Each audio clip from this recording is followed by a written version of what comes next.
Imagine a world without injustice. A world where we can all bravely say, injustice is bad. Racism is bad. Very bad. like, super bad. Until we're there, I'll be the one to stand up. To stand up.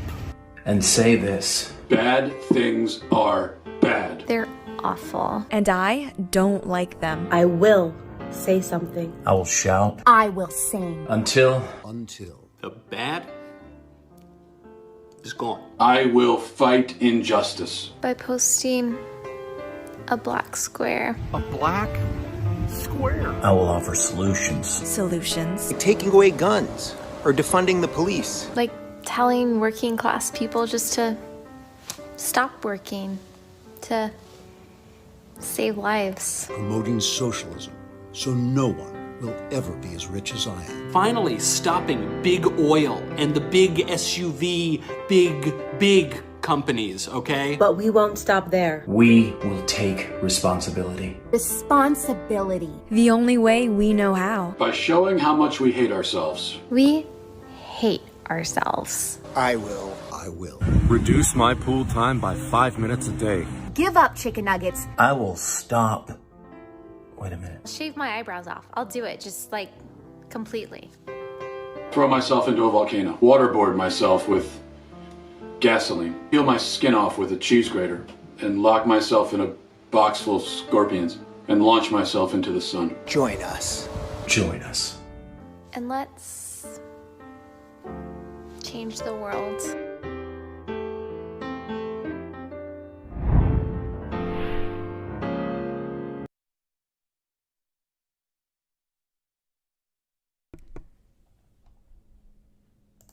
Welcome, ladies and gentlemen, to Indaba Africa. Once again, Chris here, coming to you from Central Pennsylvania. Whether you find yourself in Australia, New Zealand, Germany, Italy, UK, Brazil, Hong Kong, Singapore, Canada, Canada, or in Africa, let's look at Botswana, Dumela, Botswana, Sawubona, South Africa, Hoyadag. How is everybody doing there? Well, how do you like that? I thought I would share that because there's been enough stuff out there for us to all get triggered by events going on around the world these days. So thought I'd share that with you guys. Welcome, everybody. Some events to cover today, and events in South Africa, events in the United States, and events right here on Chris Wyatt Africa. So let me get into that. Now, I saw a comment from Joe Emilio. Joe said, let me join you on your stream. Okay, Joe, do you have a stream of your own coming up at the bottom of the hour, or are you free now? Because there's a few things I need to cover. So I just need to know about that. And if I can cover those things first, then I'll get Joe in here shortly. Anyway, so yeah, Joe, let me know if that's whatever the case is there. So I'm tracking with what you're looking for. Anyway, there's some things going on in Joe's life, and maybe he might talk about that. He and I have been chatting. So if that's the case, we'll find out here in a second. All right, I just got told if I drink a beer, I'll murder you. Yeah. I did see Cyril Ramaphosa, also known as Pete Maracana. Yes, Pete Maracana, the gentleman responsible for the mining company that called out the police who were poorly trained and even more poorly led at Maracana, resulting in the deaths of people who honestly instigated the violence on their own, toying and waving pangas at law enforcement. But nonetheless, he's free and want to join. So do your thing, and then you're here. Okay, Joe, what I'll do is I think you've got my... my Skype. I'm going to send it to Joe here real quick, just very quickly. Sorry. Wasn't expecting Joe to say he wanted to call in. So I'll take Joe's call here shortly. Don't call yet, Joe. I'll send you a text when I'm ready. Anyway, so let me just get through some of these things, folks. Hey, thanks a lot so much for joining us. Let's see what we got there. We got a good audience here. Whoa, and the audience is climbing. Thank you all so much for coming in tonight. Listen, lots to talk about, lots of triggering events there. I hope you enjoyed that video. I nearly wet myself. I was exercising earlier when I watched that. It's hilarious. Now, I recognize Candace Owens and Allie Beth Stuckey, who were both in there. I don't know the other folks, but the two of them were behind this. It's hilarious to see the virtue signaling and for them calling it out. Very courageous of these performers to actually do something like that. So it's kind of cool. Sean says, call it a speech if you want. Think of it more as a parting and squirrels. Thank you, dear leader, for giving us a small... And Quentin has just become a member. I thought Quentin was already a member. Well, it's about time. Oh, no, A member, not a subscriber. It actually worked. My apologies, Quentin. Thank you for becoming a member. Wow. Okay. Wow. Yeah, I actually, let me put this up just so folks know. I was going to get into it in a little bit, but I have a member goal. I think you have to work there. Where's it at? There it is. No, it's not working there. Member goal. Come on. Oh, come on. I got this thing working a minute ago. Yeah, it's not working. Anyway, I have a label there. It doesn't want to play nice. Okay, there it is. All right, so member goal, yes. Folks, for those who don't know, I activated memberships here on Chris Wide Africa today, and already had 4 people sign up to become members of the channel within a short time, and that was at 6 before Quentin kindly joined as a recruit and team member. Thank you for joining, Quentin. Really appreciate that so much. So I just set a goal for 2 days to see if we can. Oh, Lone Wolf has just become a member. Look at that. That takes me up to, I don't think that thing's actually counting as we go, so I think that'll take us to 8, but I'll check in on that in a little bit. Wow, quite an audience tonight, folks. 75 tuning in right now. Thank you so much. Going to do a rundown of events in Southern Africa and here in the U.S. Fantastic for new members. Wow, first day of membership on the channel. Thank you all so much. I'll do my best to deliver something worth your membership. Special things for members, so thank you so much for that. And Christine just became a member as well. Is it the price point, or you guys just really oh, it actually is counting. It went to 7 now. Lone Wolf is, it just, that's why. Okay. The chat is behind what the screen. So Lone Wolf's membership just came up there with the zombie climbing the hill. You look at that. Wow. So thank you. 3 members have come in. We might get to 20 before the stream is over the way this is going. But yeah, things to talk about today. So Handy Dutchman's there. Handy Dutchman's already a member. You can see a little membership. That's the house. They're setting down a settlement as they become a member. And so that gets you your first month. You get a little house with a tree there. So you become part of the community. I was going to use military ranks, folks, but you had to have a 1:1 aspect ratio, and I wanted to get this up and not wait. Philip B has just become a member as well. Well, thank you all so much. Gosh, you guys are early members. Thank you so much. Look at that. Lone Wolf is here. Wesley, and it's kind of cool in the chat. I can see the members now have different colors on there, so that's really cool. TG Van Herden, thank you for coming along. Leon Pinar, who else we got? Handy Dutchman says, the squirrel, listen to Andy. yeah, the president of South Africa and Nkosazana Dlamini-Zuma, I'm sorry, the Minister of Uncooperative Governance and International Affairs. I think I got that right. Anyway, Bradley Cook has just become a member. Thank you so much, ladies and gentlemen. Look at that. That's very exciting. The squirrel said nothing new. Okay, guys, is it squirrel or is it squirrel with hippo eyes? I'm never straight on that. Dan Verkman, you missed a speech. Oh, okay. Let me catch up here.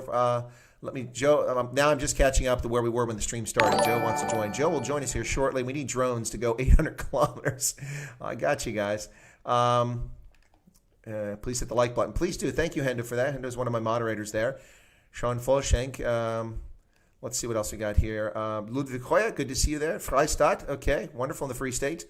Good evening, Sean. Quentin, please share the link to that video at the opening. Absolutely, guys. I'll do that right now, actually. Let me do that. It's from Allie Beth Stuckey, who is a rock star in the conservative world, in case you don't know who she is. I don't know who a lot of those folks were, but I know her and Candace Owens. So there's the link. All right. Bite your ankles. Good to see you there. Just reading up the farm attacks and murders last night. I've not seen those in the news, so bite your ankles if you want to share that. We can talk about those. But I was going to talk about the fact that it wasn't mentioned by Cyril very much. Hope you're well, Terrence. Well, Terrence, good to see you there. Okay. All the memberships here. Once again, Quentin Nago has joined us as a member. The Lone Wolf ZA, Christine, Philip B. Thank you all so much for joining the channel as members. I'll do my best to provide something good for you. It makes it worth your time and worthwhile. And even if it's nothing really super special, the entry level, the price point, if you're in South Africa, is a pretty good deal. I think it's R9.99, so that's about 54 cents US or something like that. So pretty good deal. All right, so thank you so much. TJ Van Herden has just become a member too. Well, thank you so much. Excellent. Wow. Okay, guys. Wow, people really signing up. We're halfway to the goal I set for today. We just hit 11. Wow, look at that. And there goes the zombie. I tell you what, that's probably the best part of all this, guys. I love seeing the zombie trying to climb up the Mahalisberg. Okay, so Martin Bota says, good evening from Brockenfell, Cape Town. Brockenfell, excuse me. Karl Altenbach, good to see you all here. And for you Afrikaners whose name I mispronounced because it happens to be German, my apologies. But my natural inclination when I see a name like Karl Altenbach is to say Altenbach, so I'm not sure how you'd say that in Afrikaans. I usually do okay unless it comes to the G's. All right, so let me 99. Wow, folks, thanks for tuning in. This is an exciting day. We just opened up membership here today on the channel, and people are signing up in droves. At least this is droves to me. So thank you so much for that. Listen, a lot of stuff happening today. Let me just cover that really quickly before I get too far behind on events. And of course, one of those things was the Economic Freedom Fighters released a statement on the VBS arrest. That's right, ladies and gentlemen. Today, June 17th, 2020, this letter from the Economic Freedom Fighters shows they're very concerned about corruption in South Africa, and they would really like to make sure that people have their day in court. And so let me read a little bit from that. Andrew Moore from Johannesburg, good to see you. The Economic Freedom Fighters welcomes the arrest of all people who are accused of acts of corruption and criminality that relates to the VBS Mutual Bank. We welcome these arrests because an opportunity will be presented in neutral courts of law to present hard facts and evidence, thereby removing the media campaign and slander that have been ongoing since the release of the South African Reserve Bank report on improprieties in the bank. So the Reserve Bank's report, that was slander? That was misleading? Come on, EFF, excuse me. Yeah, we further welcome the commitment of the DPCI that no stone will be left unturned in concluding these investigations, and that everyone involved in the wrong will be held accountable. Well, ladies and gentlemen, let's be honest here. Whether it's the United States or it's South Africa, the elites are not held to account for anything. Have we seen Jacob Zuma do any time in jail? No, we haven't. Have we seen anybody involved in VBS do any time in jail? Well, there have been arrests now, but I'm sure they probably made bail. Have we seen Hillary Clinton arrested? No, we haven't. Have we seen any of the other people involved in what happened here? Anyway, we don't see it. Elites cover themselves and protect themselves. So Tian VJ became, Tian, well, you went for the top level there, Master and Commander. I'll talk about the levels of membership here shortly, ladies and gentlemen. Thank you all for tuning. What's going on today? Y'all triggered by Cyril Ramaphosa's speech? Is that why so many folks have tuned in? Thank you so much. We've got a good stream going here. Right now, I'll be honest, this is the most people that have tuned in for a stray voltage ever. So very nice. Did word get out that the goop in my hair looked nice? Just anyway, so the EFF is very concerned about corruption, and they're grateful for the arrest. Yeah, ladies and gentlemen, I have swampland in the Karoo. Is anybody interested in some nice rice paddy soil that I can sell you in the Northern Cape or in the Karoo? It's readily available. I have free clear title to the land. My ancestors purchased it from the Khoi many, many years ago, and it's a great place to grow rice or bananas. Yeah, okay. All right, thank you so much. Just a Ghost just joined platoon leader level. Thank you all so much. Wow, we're going to hit that. I should have set that goal for the first hour of the broadcast with you guys. We all want a cap. Okay, Christian Bunzaya, yes. The cap thing. I will have merchandise, but I can't sell it on my account yet. So I'm already in discussion with somebody in South Africa to source my logo that I already had long before that. If you look in the upper right-hand corner of the screen, you'll see my logo. And that's the Indaba Africa group. I've had that. I commissioned it. I designed it, and I had someone draw it for me along with the logo. And so that will be on caps and merch at some point, but not right now. I'll have to find a supplier in South Africa, and I'm in discussion with someone in South Africa right now to potentially do that so that I can have that handled on that side. The reason for that, ladies and gentlemen, is it's insane to try to send a cap from the U.S. to South Africa because I have to pay $65 DHL to get it to you. Yeah, and then I'm not even guaranteed you'll get it. Odds are very good, but it's not a guarantee. So, yeah, for that, the merch, hang in there. If you want a cap, it'll be coming. And if I make that part of the membership at a certain level, then I will make sure those who are already pre-existing at that level, or were at least there at one point, will get what comes their way. All right, so how much for what? For the levels? I'll do that in a second. Dan Herkman says, already triggered. We're so over this nonsense. Yeah, tell me about it. I'm with you that one. So now here in America, you cannot buy Aunt Jemima syrup or pancakes anymore because apparently this lovely image of a beautiful black lady whom I grew up with as an iconic image of syrup and of pancakes that I ate all the time, and I never once looked down on a black person as a consequence of having grown up with that, even when I lived in black neighborhoods and I was a distinct minority in housing projects in inner cities. That was never something that crossed my mind. I look at the image today, a beautiful black woman. They took the kerchief off her head a long time ago. And I see a woman who is successful, proud, healthy, and beautiful. But now Aunt Jemima will no longer be Aunt Jemima. Ladies and gentlemen, if you replace Aunt Jemima with a syrup with Vikings on the cover, I guarantee you that we'll have to take that down as well, because that means that those folks who promote the Viking are probably racist. Just like the people who put up a proud example of a black woman on the merchandise, on the consumer good, is a racist. Yeah. Until we're all gray and there's no distinction between anyone, not going to be solved. Anyway, absolutely ridiculous, ladies and gentlemen. Thank you all for becoming members today. Lone Wolf says, unless you partner with Hose for Chris Wyatt merchandise. Well, I haven't talked to Ronaldo about that, but you got to be careful how many middlemen you get in there. If you're otherwise, you're not making anything off it unless you just sell low quality Chinese crap.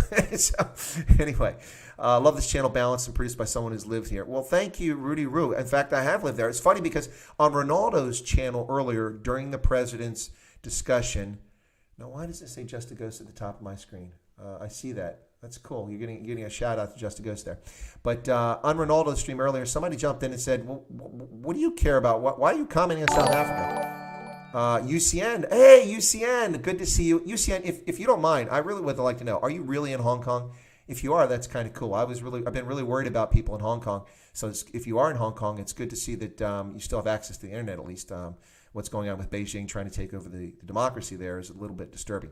But anyway, back to it. UCN has joined as a team member, a recruit. Thank you so much for that. So on Ronaldo's channel, somebody questioned why I was talking about South Africa. And I responded to someone who remarked back to me. I forget who it was. If you're here, I'm sorry about that. But they said, hey, don't worry about it, Chris. That person's new to the channel or new to the stream because of the president's speech and probably doesn't know anything about you. And you rock, you know about South Africa. So thank you very much for those kind words. But my response back was I always find it entertaining people that know so very little about their own system of political governance, their own culture, their own history, are so and so quick to criticize someone abroad who actually knows and understands about a country. So anyway, Nigel Soden says, hey, Chris, do you think with all this nonsense going on that it'll eventually lead to some sort of world conflict? Nigel, I don't think there's going to be a world conflict over this, but I think there's going to be some serious repercussions when it comes to governance. Speaking of which, let me see if I can find it over here. Let me play this for you guys very quickly here. This is interesting. If I can get this to come up. So give me just a moment. I'm going to take myself off the screen. So don't worry, guys. We haven't disappeared. I'm going to hide the membership goal. I'm going to hide myself, and then I'm going to show you this video very quickly. So you ready for this? Hang on. Here we go. All right. So I've got to put on the, where's it at? Sorry. Display. There we go. Other display. Looks like a young woman tagging our house. She wasn't home, but her surveillance camera. Be orderly, be kind. In a live stream feed from a podcaster made it easy for Olympia Mayor Cheryl Selby to witness the vandalism. That was difficult to see. There she is. The anger in the crowd and the flame. Do you need to have an open flame in front of somebody's house? Yes. Olympia's recent protest. Anyway, that's not the video. It jumped ahead on me, so that's the second video. So my apologies for that, but at least you get a picture there. The mayor of Olympia, Washington, which, by the way, is the capital of the state of Washington, the same place where you find Seattle.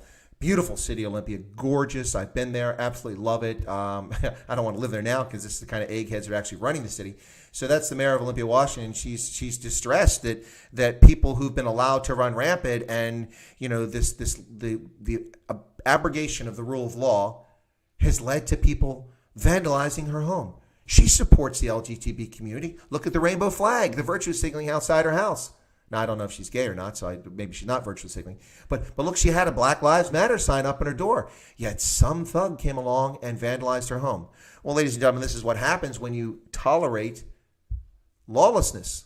And this is what's happening in cities around this country in which you find progressive leftist mayors and governors of states and of local municipalities who allow this nonsense, like in Seattle with Chaz or CHOP or whatever they're calling themselves today, so as to avoid prosecution for insurrection. But make no mistake, ladies and gentlemen, those people are insurrectionists. They are in insurrection against the Constitution and the laws of the United States of America.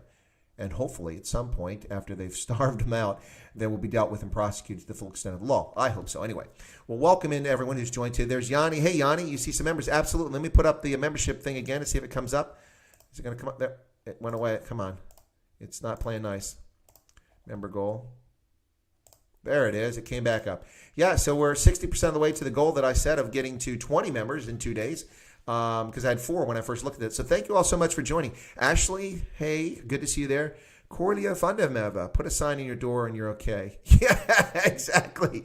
Exactly, Corlia. That's what we call, Corlia, we call virtue signaling. And that's exactly what was happening there in Washington State. And the virtue signalers expect Lezan has become a member. Thank you so much for that. Really excited. It'll come up on the screen in just a moment. The chat's ahead of the screen.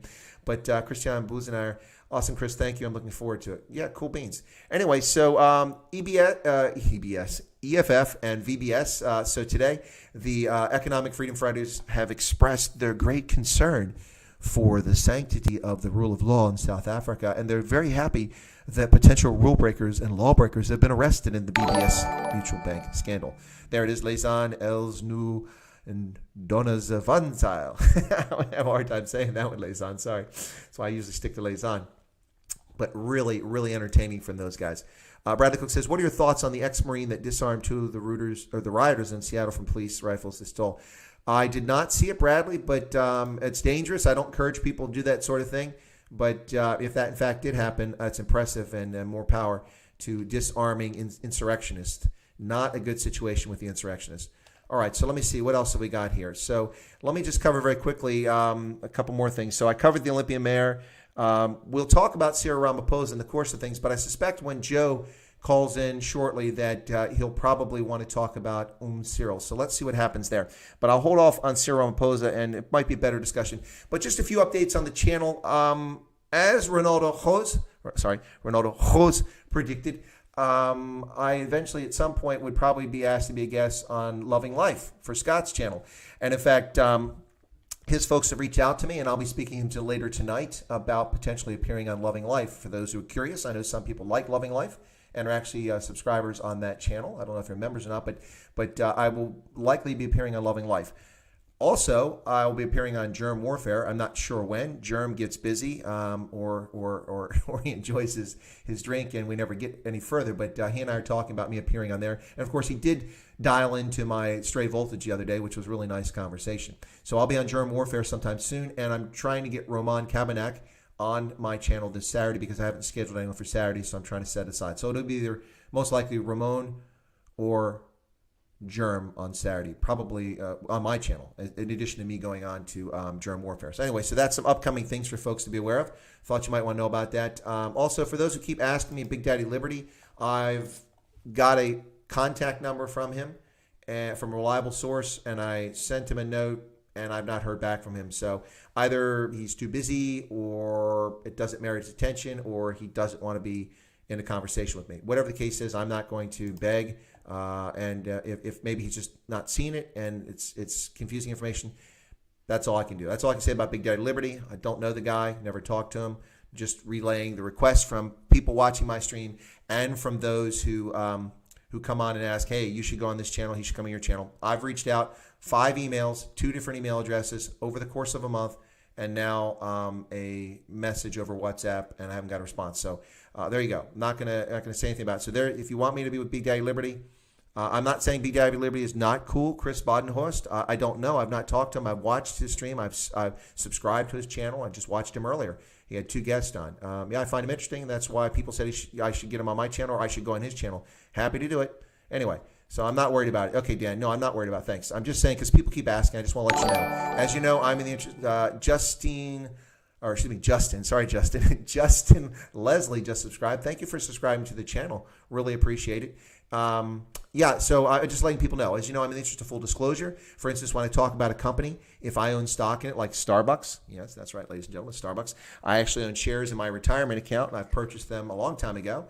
And for those really curious, I bought them at a split-adjusted price of about $6 a share. Last I checked, they were $85. So, but in the interest of full disclosure, if I have an interest in something or people have asked about something, I will share with you guys. So there's Starbucks.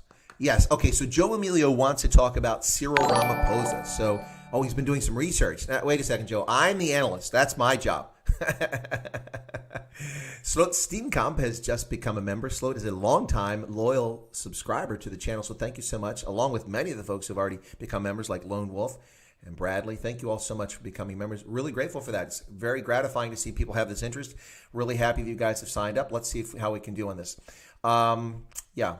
Selling stuff. Big Daddy's selling his stuff. Hang on. Need more people. Hendo is always pushing the like button. Please push the like button, folks. I really appreciate if you like the video. If you don't, that's fine. You're welcome to do that. By the way, ladies and gentlemen, my moderators, I don't know if it's my moderators themselves or if it's YouTube, Devald Müller has become a member. Well, thank you, Devald. And he's a platoon leader. He's jumped up to mid-level there. Very kind of you to sign up for for the channel. Thank you so much for that. Happy to see you. So I mentioned Sloat just signed up a few minutes ago, and now we've got Divald. Really awesome. Thank you so much. Bite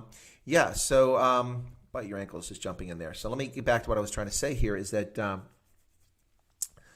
what's your opinion on speculation of the problem with Trump's health? What speculation has there been, Lito? I missed that speculation. I saw Trump on TV just not that long ago, so I've not heard anything about his song. He is in his 70s. Of course, Sleepy Joe is in his 140s, I think he is, but Trump is not exactly a young man. The amount of energy he has is absolutely astounding. It's something else. Really, really interesting. So, let me see. Okay, so sorry about the chat. Got away from here. Oh, Big Daddy selling all his belongings to spread the word. Okay, cool. That's cool. If you're in need of an extra moderator, I'll be glad to help. Oh, that's what I was talking about, the moderators. Yeah. So what I wanted to say is that I got distracted by new members, which is a good way to get distracted. But what I want to say is that either YouTube is doing it or my moderator is doing a very good job, because there's a couple really disgusting, nasty, filthy trolls who've been coming on the channel. And I have not seen their comments because I'm a little behind in comments, producing videos, other work going on, also doing these frequent now Stray Voltage live streams. So I've missed a few of these really nasty comments directed at me, and then also directed other people watching the videos. And so Nigel Soden has become a member. Nigel, thank you so much for that. Appreciate it. And you've become a recruit. All right, excellent. Join and team member. So thank you for joining the team. Yeah, so I've missed these things. I was going back and looking at comments held, and if my moderators are the ones that have been pulling it back, thank you so much. You've done a wonderful job. Also, the automated bot stuff where people are trying to get you to click on a link to go to a sex channel, stuff like that. I don't want that stuff associated with this community, so thank you. I mean, if you want to be part of that community, there's plenty of communities for that. I can recommend a lot of websites, but this isn't one of them. Nothing wrong with that necessarily, as long as it's not with minors. But anyway, so yeah, I just want to point out there's a lot of really nasty stuff. So if you come across something really nasty, a comment, let me know, and just, let me know what somebody said. You can send me an email on the About tab, because I don't want that nonsense on my channel. If somebody's abusive, if somebody's racist, if somebody's discriminatory, I don't want them here. There's plenty of places you can go spew that nonsense. This is not about that. I spent 36 and a half years in uniform defending and supporting the U.S. Constitution and helping assure the freedoms and liberties of people in many other countries around the world, from our friends, partners, and allies across Europe, Southwest Asia, and in Africa. And I'm not about that sort of nonsense. So I don't want to see it on my channel. I have not censored anything. I have responded to trolls as long as it was a reasonable thing. But my moderators have done a good job of eliminating much of that nasty stuff before I even saw it. So thank you so much to you. I don't have my cap here, but hang on. I will tip my cap to my moderators. Thank you so much for that. And as well for all of the folks who become members tonight. So thank you so much. All right, ladies and gentlemen, let me get back to the chat. I'm going to get Joe Emilio here in here sometime soon, because we're coming up in the half hour. At the bottom of the hour, in fact, I'll do it here in just a moment. I probably should let folks know, because I think there's some new folks in here, just in case. Let me see, just in case said. Name and shame. Yeah, there you go. Name and shame the trolls. Maybe we should do that. Yes. Well, there's a couple of them that come out. One is just listed as Sam, and is a really nasty person. Bradley, yeah, I'll make you a moderator there. That's happy to do that. Add moderator. So Bradley Cook, you're not just a subscriber and now a member of Chris White Africa, you're also a moderator. All right, ladies and gentlemen, this is the part where you guys pick on Bradley for, being a prefect. I know I watched Harry Potter. I understand what a prefect is. We don't have those in America, but I get it. Anyway, so let me catch up. Name and shame. Only 4 off 2-day target. Yeah. No, Bradley, thanks. Yeah, it's 4 away from getting into 20 members, already. That's really easy.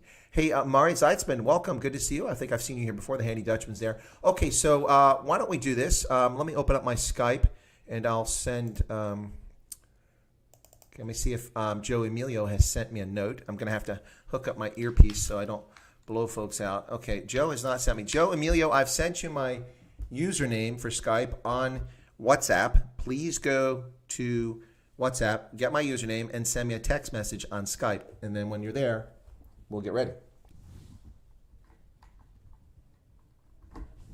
And just like that, Joe has just done it. I couldn't even get my earphones plugged in before he did that. All right, so I'm going to get Joe called up here in just a second, and we'll bring him in. Okay.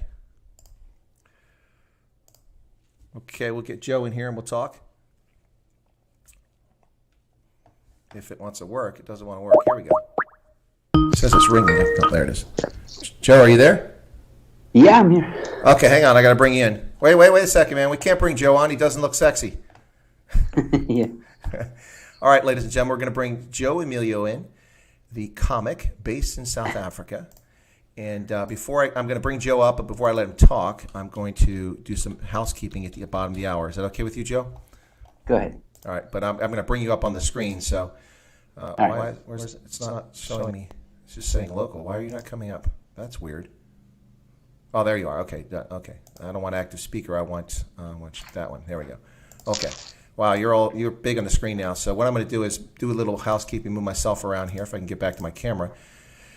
There it is. Okay. Joe's waving to everybody because he can see himself.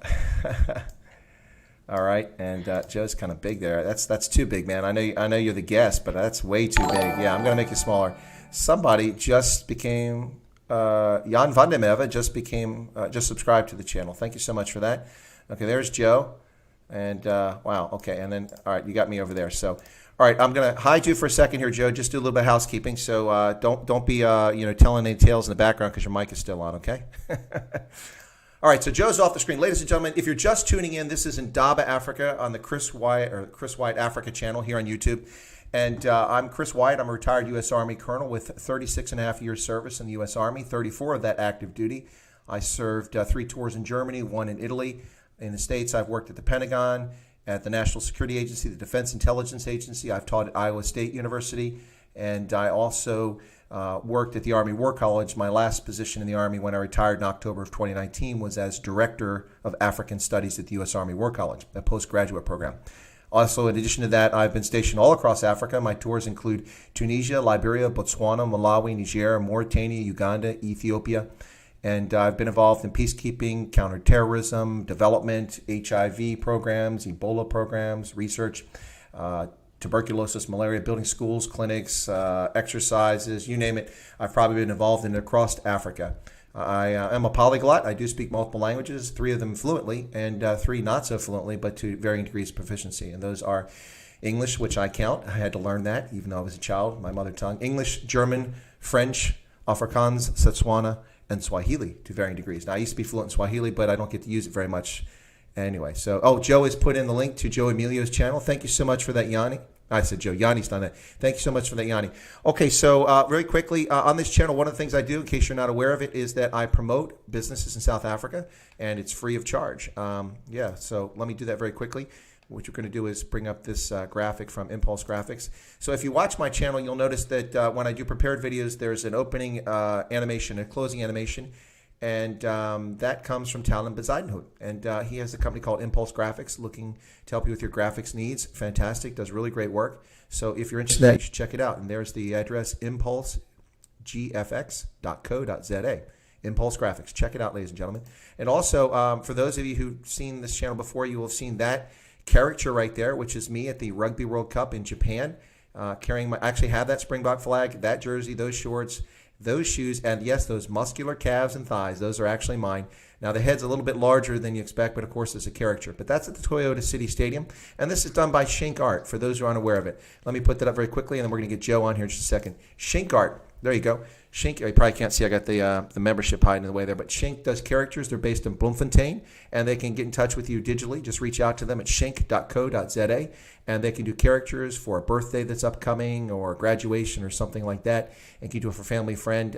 It's a lot of fun. Characters are pretty cool. And most people think of characters when you go to the harbor or the beach and somebody's drawing. Well, you can get these done professionally and get a digital copy of it from shink.co.za. They also do weddings and photographs for business and for family portraits, that sort of thing. All right, ladies and gentlemen, I'm going to bring my guest in now. This is my call-in guest, which was totally unexpected, although I think Joe's gotten triggered, so it's not entirely unexpected. I was just waiting for him to call in. So, ladies and gentlemen, here's Joe Emilio. Welcome to the channel, Joe. Hey, guys. How's everyone doing? How are you doing, Chris? Well, I'm actually kind of excited here, man. This is quite a turnout tonight. I think people want to rant about Cyril Ramaphosa's very deep and thoughtful discussion about the merits and hazards of alcohol and gender-based violence. 2 issues apparently he became aware of in the last 24 hours, not in the last 10 years that he's been in the ANC government as deputy president, as president. Anyway, so yeah, I'm doing well, but wow, this membership thing's kind of cool. I finally did it. And look at that. I set a goal for 2 days, and all these people signed up already. So thanks to all those folks. All right, Joe, what do you want to talk about, man? Well, okay, so let's talk a bit about Cyril, but I do want to touch on theater because, as you know, and for some of you who may not know, I'm a comedian in Cape Town, and obviously when Cyril mentioned that theaters will reopen, my ears perked up, and I'm trying to find as much information as I can about the regulations. But here's something interesting: do we know when this advanced lockdown level 3 is supposed to be implemented? Because I'm doing my research and I don't see any mention of a date. Are you talking about from his speech earlier? I didn't hear any date. Yeah. No date whatsoever. Yeah. No date All right, whatsoever. so And then it wasn't any clarity on whether this is level 3 version Echo, Charlie, Delta, Zulu, Foxtrot. I have no idea. So all I know is that I am very fortunate at the moment not to be living in South Africa because I'd be on a roof with a deer rifle most likely at this stage. And I'm sure that, of course, given the incompetence of the SAPs, I probably could escape to neighboring Zimbabwe or Botswana or even to Eswatini, the famous e-commerce capital of Africa, Eswatini. Yeah. Well, I'm on the verge of asking you to send in that helicopter for evac, ASAP. Yeah, for those who don't know, Joe knows that I just retired from the Army, and I do know people, and we were talking about evacuation. I told Joe he wanted a helicopter. I said, the problem with that, Joe, is that, you're just a civilian, man. I'm a colonel. I get the helicopter. We'll put you on the back of a Baki, and that's the best you can hope for to get you to the airport. So anyway. All right. You need to stop saying Baki. Bucky. Dude, Bucky. you're not Afrikaans. What are you talking about? Just because your wife is Afrikaans, you can't correct my Afrikaans. Baki. It sounds weird, man. Baki. Bucky. Bucky is spelled with a U. Yeah, B-U-C-K-I-N. that's how it's Bucky. It's spelled Bucky. Ons genabroei. Oh, actually, that's actually not that bad, Joe. Okay, well, enough of the Afrikaans lessons. Okay, let's get back to business here. But before we get too far away from it, a couple people made comments about farm murders, and that was for those who were in Ronaldo's stream and Roman's. I was bouncing between the two of them, and I kept pointing out it's so nice that he's finally discovered gender-based violence. But what about just violence? Period. The 57 murders per day. And what about Edward Neumeister, who was just brutally butchered in KZN just a couple of days ago? Apparently, those don't rank on a system. But anyway, Joe, go ahead. Let's get started. Yeah, you see, the thing that annoys me with what he said about the gender-based violence, and before I continue, I want to say that is a serious situation in South Africa. It's gotten worse since regulations have been lifted a bit. It seems like almost every day there's an attack on a woman, which is terrible. And these crimes are heinous and evil and terrible, and they need to stop. But I have a few things to say about his little speech there. One. Well, Joe, before you start, let me, if I can. And this is an issue that I've talked about for many, many years. Obviously not on YouTube, but in person, in embassies and around the world. It's also an issue that I take very seriously. Is that gender-based violence is off the charts. The disdain, the disrespect, the abusive treatment of women, and the nonsense like murdering a girl that you've raped so she won't identify you. No one gets prosecuted in South Africa. Why would you kill someone? Just let it go. I mean, it's bad enough you've harmed this person, but it's just atrocious. I mean, we saw what happened to Miss Pule, 8 months pregnant, stabbed multiple times, killing, it's a double homicide, and then hung from a tree.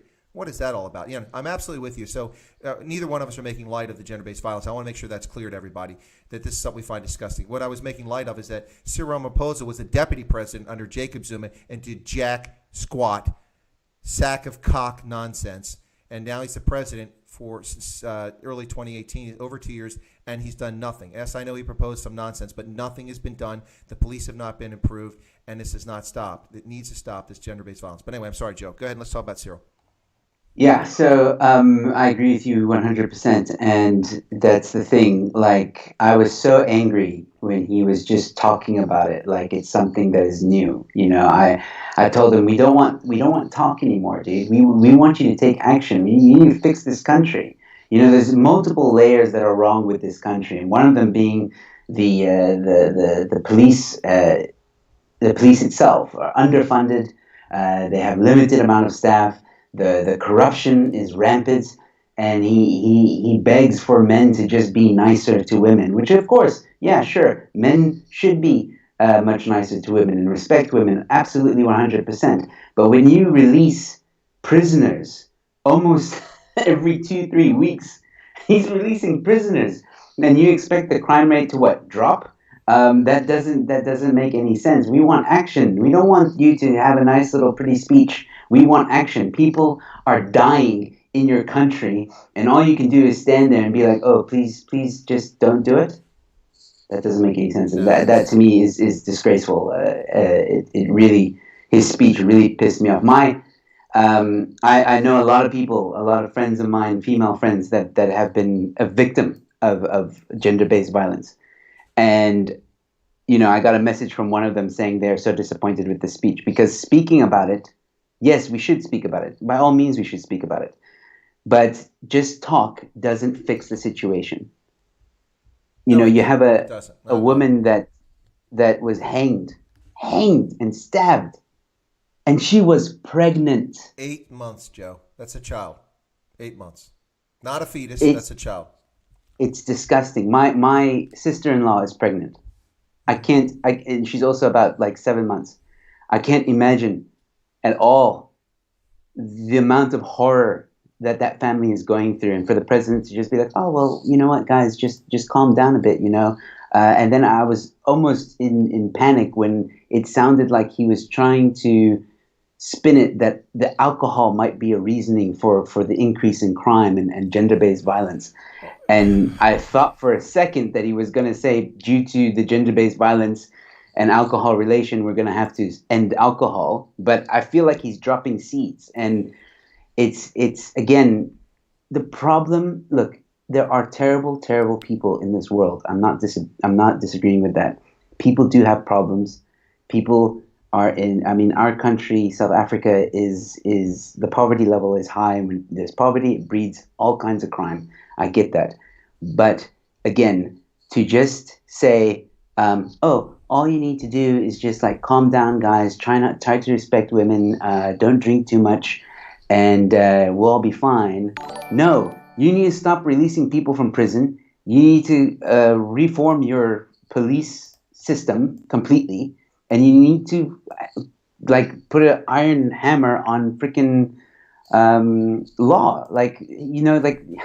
What you're doing, and I think Ronaldo said it, when what you're doing when you arrest someone and then 6 years into their sentence because of a pandemic, you're like, you can go free now. That person's going to think, well, I can do whatever I want because, well, the law isn't really serious here. I mean, in America, has the president released any prisoners?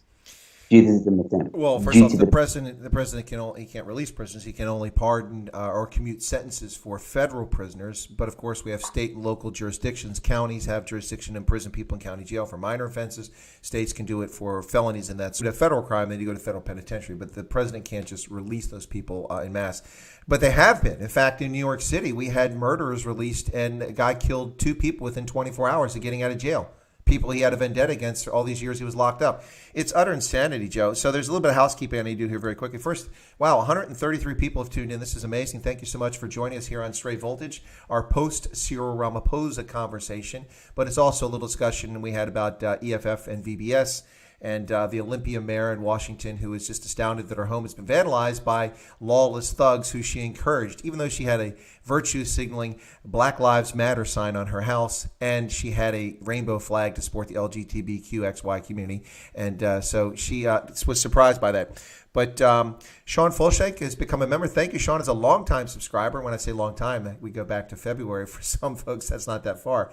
But for this channel, that's the early days of it. So that gets us up to 17 for that member goal. I wonder if we'll get to 20 before the show is over today. But beyond that, Yanni van der Walt made a point. He said, well, then why is the president paroling all these people, releasing 19,000 prisoners? Absolutely. Same problem. And that's what we were just getting to, Joe. On both sides of the Atlantic, it's just utter nonsense. And let me throw something else in here to help you out in this conversation. So, interestingly enough, in this country, we hear President Trump just having written an executive order in which he is directed that databases be created, that training be made available for law enforcement at state and local level, provided with federal funding, all that stuff. And he's being castigated by the Democrats. It's not enough. Excuse me, was the exalted one Barack Barry Hussein Obama not the president for 8 years in this country?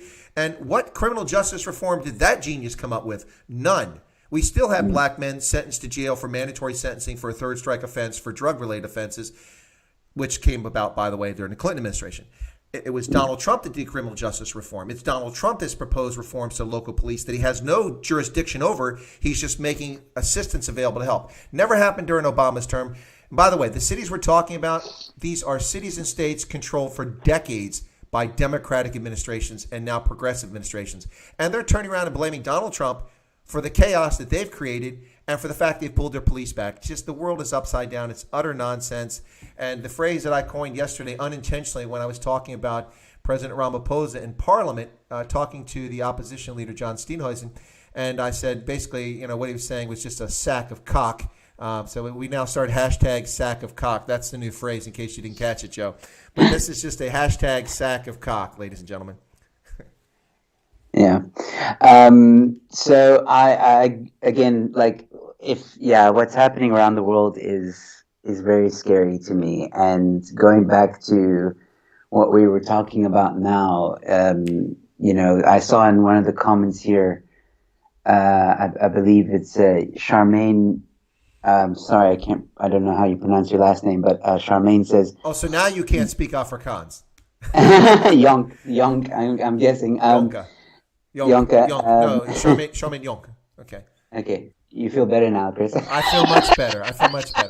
Listen, guys, before you answer that, Joe, because someone asked this question, he said, who's this new guy? Well, the new guy is Joe Emilio. He's a comedian who's really confused about his nationality, and he doesn't know if he's white, brown, or black. He's always confused about that, too. Joe is from Texas, but he grew up a good part of his life in Egypt in a traumatic experience there.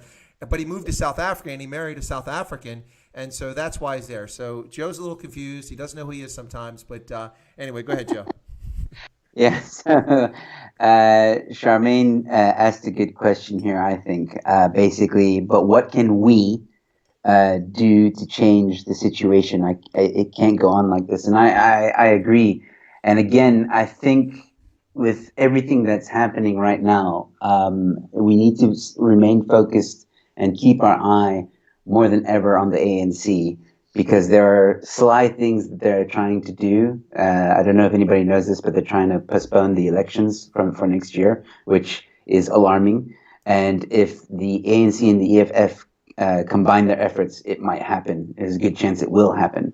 And therefore, we have another 4 years of them in power, which we can't allow to happen. There are people out there like the IRR, AfriForum, and even just normal lawyers that are fighting every day against these regulations, against the Constitution, or not against the Constitution, but just trying to take the government to court for some of these insane regulations, which in my mind is probably why we're having this advanced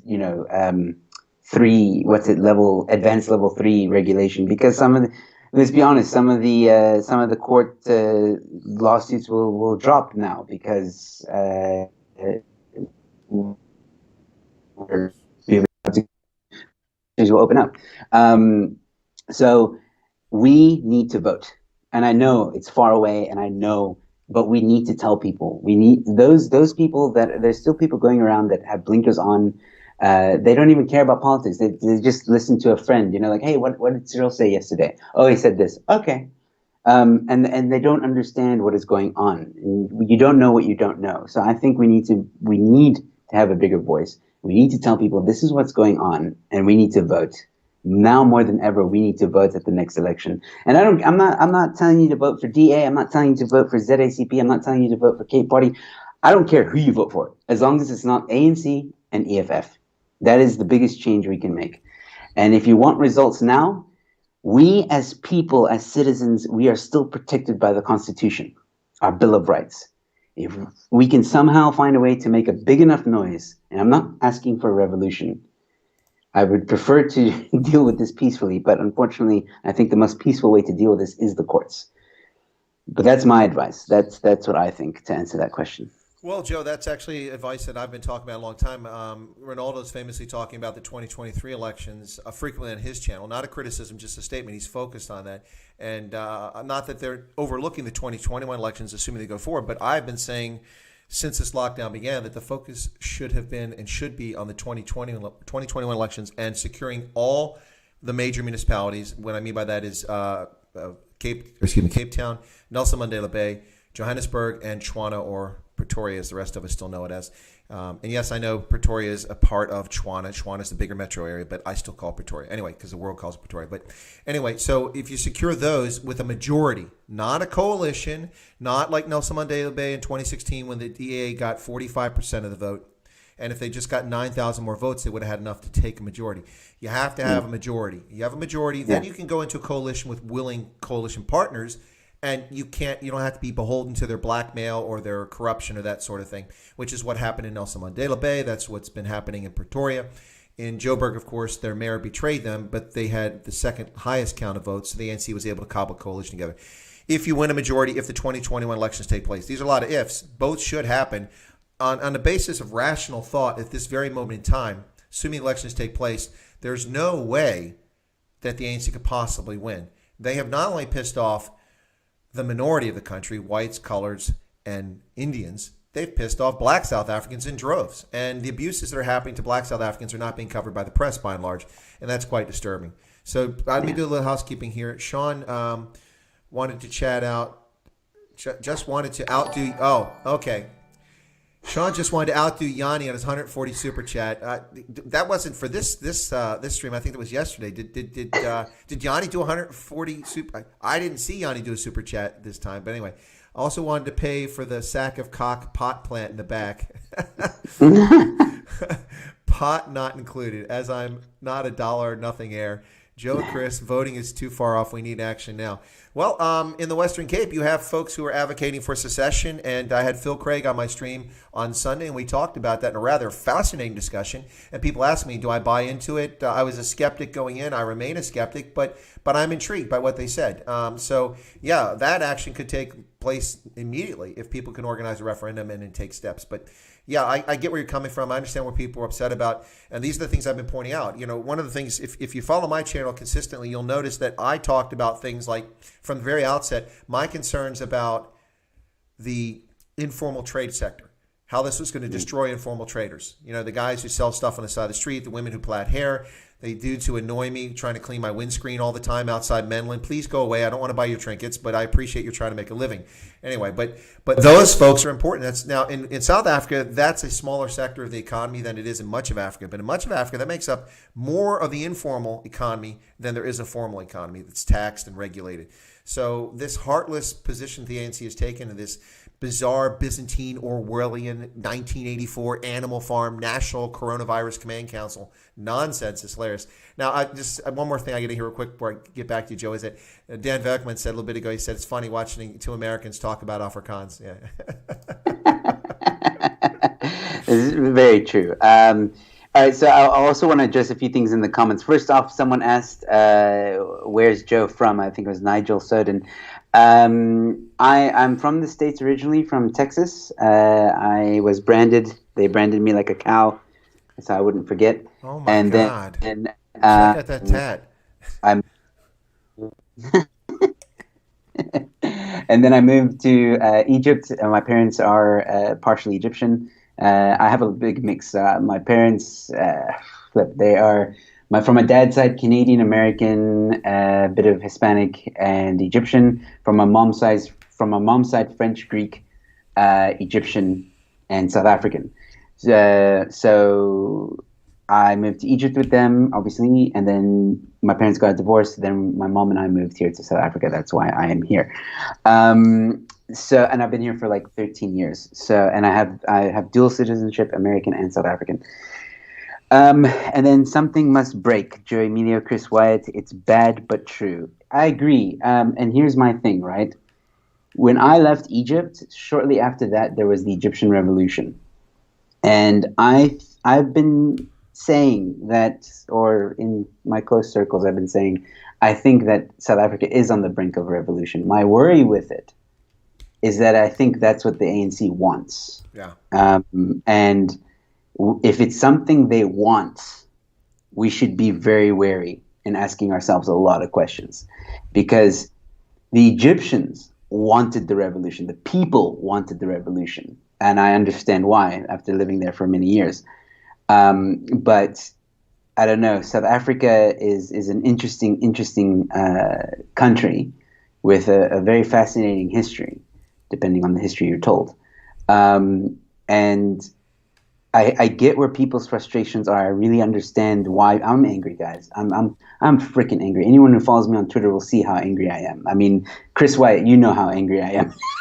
Yeah, no, I hesitated to bring you on to talk to me today, Joe. I knew that you were going to be a little touched here. So anyway. But I'm not saying that we mustn't do anything. I'm just saying that violence, I don't want everyone to jump to violence right away. You know, we've got to try and find other means and ways of fighting back. And there, like you mentioned earlier, there have been movements and other things happening in the background that are winning. You know, the lockdown being declared unconstitutional, the electoral law in South Africa is being changed. So even though we might only vote in 2024 for everything, in 2 years we might have a different landscape for voting, because now in 24 months an individual will be able to run for president, almost like America, and then that individual can also be held accountable. There's no getting away from it. Sure, the individual will represent a party. But anybody who wants to run for president can run for president, basically. But you will also be held accountable for any wrongdoings that you might do. And I think that's going to dramatically change the political landscape of South Africa. It's exciting times and definitely a win in the democratic way of doing things. Some people say that if that power is in the wrong hands, it might be a problem, which I agree with too. But I think when I saw that change in the Constitution, or that want for that change, it's going to happen.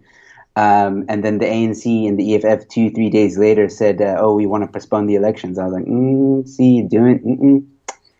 There's some funny stuff happening now." Yeah, there definitely is. But Joe, look, I'm not so sure about that thing on the election. So let me explain. One of the reasons I haven't done a video about that court decision is the way I understand the court decision, and I haven't seen enough written on it to that's why I'm holding back. Is the way I saw the court decision written is that it was unconstitutional to bar people from standing for office. So you can stand for an office. But the problem with that, of course, is that no one votes for the president of South Africa. You didn't vote for the president. Neither did Helen Zille. Neither did Ronaldo Gos. There's the G. Gos. But you guys voted for party tickets, and the party picked its members, and it put them in parliament. The people in parliament selected. So how could you become president unless you were in a party and got a seat? Unless you ran independent, and then say you ran for a position, a member of parliament position somewhere, which you could run now as an independent. You get elected. Then you go to parliament. They have to vote for you. And it'd be virtually impossible to get other political parties to vote for an independent candidate to become president, except in unusual circumstances. So it's possible, technically, but I think it's highly impractical that could happen. But yeah, your point is that that's why I'm waiting for more information on this. But your point, I think, is well taken, that this will change things, that you don't have to be part of a party. But we've seen that it's very difficult to break the party system here in the United States, despite lots of efforts. It's not gone very far, very successfully. So we'll see what will happen. But I'm not at all convinced that it's going to have a major impact in South Africa, other than on the local level. I think it could have a big impact locally, but I'm not convinced when it comes to provincially or at the national level.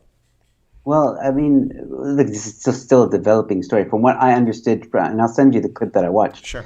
From what I understood from what they were saying, is that yes, an individual can run for president and be held accountable. In terms of so for example, maybe in the DA now, you vote for John, who represents the DA, much like in America. So we have Biden and we have Trump, who represents either side. You're voting for Trump or Republic or whatever. So that kind of thing. That's how I understood it. That's what they were saying. That's why they said it's gonna change the way we do elections, because again, if we're voting for, let's say for example, Zuma, let's say Zuma was voted for, it wouldn't be as easy for him to run away. That's what they say. I mean, that's what they say. I'm just repeating what I saw on the news. And obviously they have 24 months to change the rules and figure it out. Yeah. So we'll see what happens. There's a lot of questions here, and a lot of people are very skeptical about what's happening and waiting, and I understand that. But now that I've got members, I want to make sure that I make some of the points here that members do. Not that I'm neglecting anybody else, but Tion VJ asked the questions. They might know that 350 Rand has been paid to people. I don't know what 350 Rand is talking about. Yanni van der Walt asked me if I have any tats. No, I do not, and I'm not a fan of tattoos, Yanni. I do not like them at all, and but I don't discriminate against people who have them. Not at all. But I don't care for them. Never got them in the military. It was not my thing. Never liked it. But no, I have no tats and I have no intention. Unlike Ronaldo, you can't bribe me with 20,000 Rand to go get a Steri Stumpy tat. That ain't going to happen. Now, if you want to give me 20,000 Rand, I'm not going to slow you down on that. I would buy some really nice computers and sound system, and we'll put up, sound barriers on the wall, and this will sound like a proper radio station studio. But anyways, and then Sean Folshank said that as an Afrikaner, I think I'm allowed to brand you both honorary Afrikaners. We just need to get the G's right. Yeah. Well, I'll confess entirely to that. My G's in Afrikaans are not very good. That's always been the problem. And fortunately, if I say my most famous phrase in Afrikaans, ek praat nie Afrikaans nie, there's no G in there, so that's pretty easy. Yeah. Yeah, someone said the DA needs to get their house in order. That's true. And Sean says he's going to ask Kentan Pillay from ZACP to join you. Okay, that would be good. Yeah, that would should. Be, yeah, we'll do that. Maybe he's got a better feel for it. I think he's a lawyer, isn't he? Or I'm pretty sure he's a lawyer. He might be a lawyer. I know he used to own ENCA, I believe. Yeah, but for some reason I thought he was a lawyer too. But anyway, so maybe not. 20,000K will not be enough for computer and sound equipment. That's probably true, Quentin. Let me see. All right, take him. Well, we're not going to take him out of Robben Island. Okay, so let's get back to talking about what Cyril said. So he blamed everything on alcohol. Now this reminds me of Bekele and his nonsense. And he gave a speech in KZN the other day, a day in which we saw Miss Poulet butchered, 8 months pregnant and hung from a tree, and then Edward Neumeister, a 67-year-old Austrian, incorrectly labeled as a German, but an Austrian who had a German-themed restaurant in KZN, very popular member of the community, been there since the 1970s, and he's butchered with a panga and cut into so many pieces that they couldn't even identify his body. On the day that this happens, Bekele comes and gives a speech and says that the lockdown has been wonderful for law enforcement. It's been absolutely wonderful. We have no cash in transit heists. There are no robberies taking place. Rape is down. And then at the same time, he said if it were up to him, alcohol would be banned. Of course, this is the clown that famously in January of 2019 said that if we're up to him, or was it April 2019, that no South Africans would own guns, only the security forces. Of course, there would be security forces that, just like every other part of society, are full of their own thugs and criminals, and that's who you want, the only ones to have guns. So yeah, so he blames alcohol, just like Bekele does. And he started on this interesting tangent about gender-based violence, but he talks about nothing about the murders. And really, it's just another a sack of cock from Cyril Ramaphosa. Or did I miss something? No, you didn't. I wish you did. I wish I got it wrong, huh? Yeah, oh man, that speech was just so disappointing, man. From Cyril, regurgitating some of the things that has already been said in the news articles that have been. He didn't say anything new. I don't feel the passion or care. And I'm being honest here, and you guys can correct me if I'm wrong or say whatever you want to say, but I didn't feel at all that he was passionate at all about his people.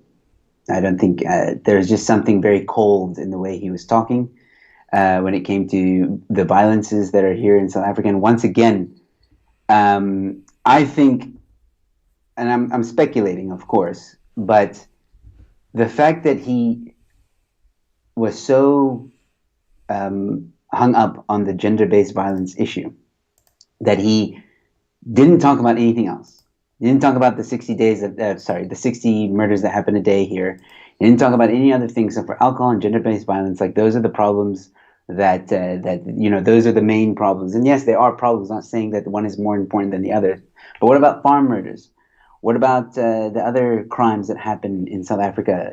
There's other important issues that need to be dealt with. John Steenhuisen just last week or in the past week spoke about farm murders. why isn't our own president talking about that? And I'm not here to debate if there's a white genocide or anything like that. The fact of the matter is farm murders are happening, and they've been happening.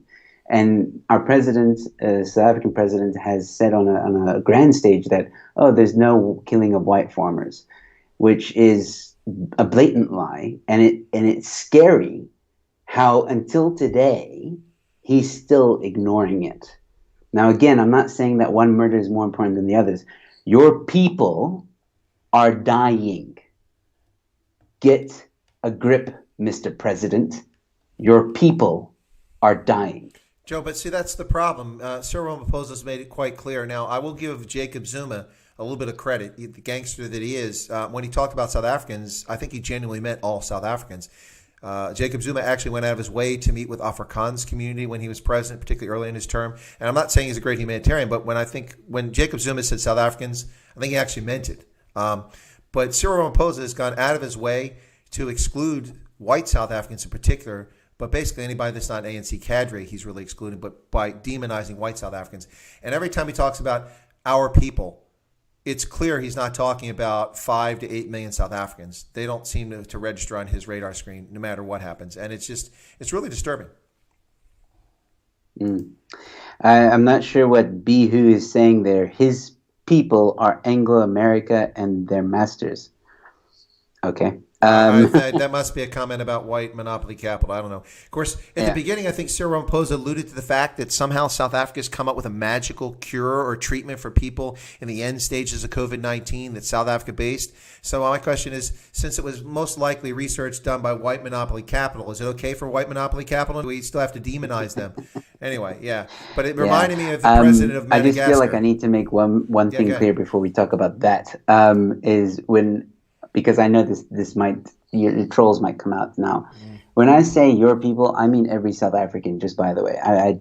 Every South African is dying, and Cyril needs to get a grip. Stop trying to please. He needs to get a grip. He needs to grow some freaking balls and run this country. Everyone, every South African needs him to get a freaking grip. And Mr. President, if you ever watch this, and if anyone ever takes a clip, records this clip, you can tell him I said so. If he doesn't get a grip, he will regret it. And that's all I have to say. And speaking of the beginning there, are you still with me? I'm here. Yeah, just let me talk.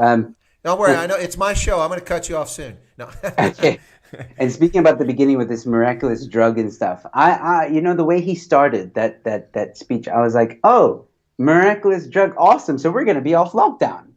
And then he continued talking, and then I still told my wife who was sitting next to me, I was like, watch.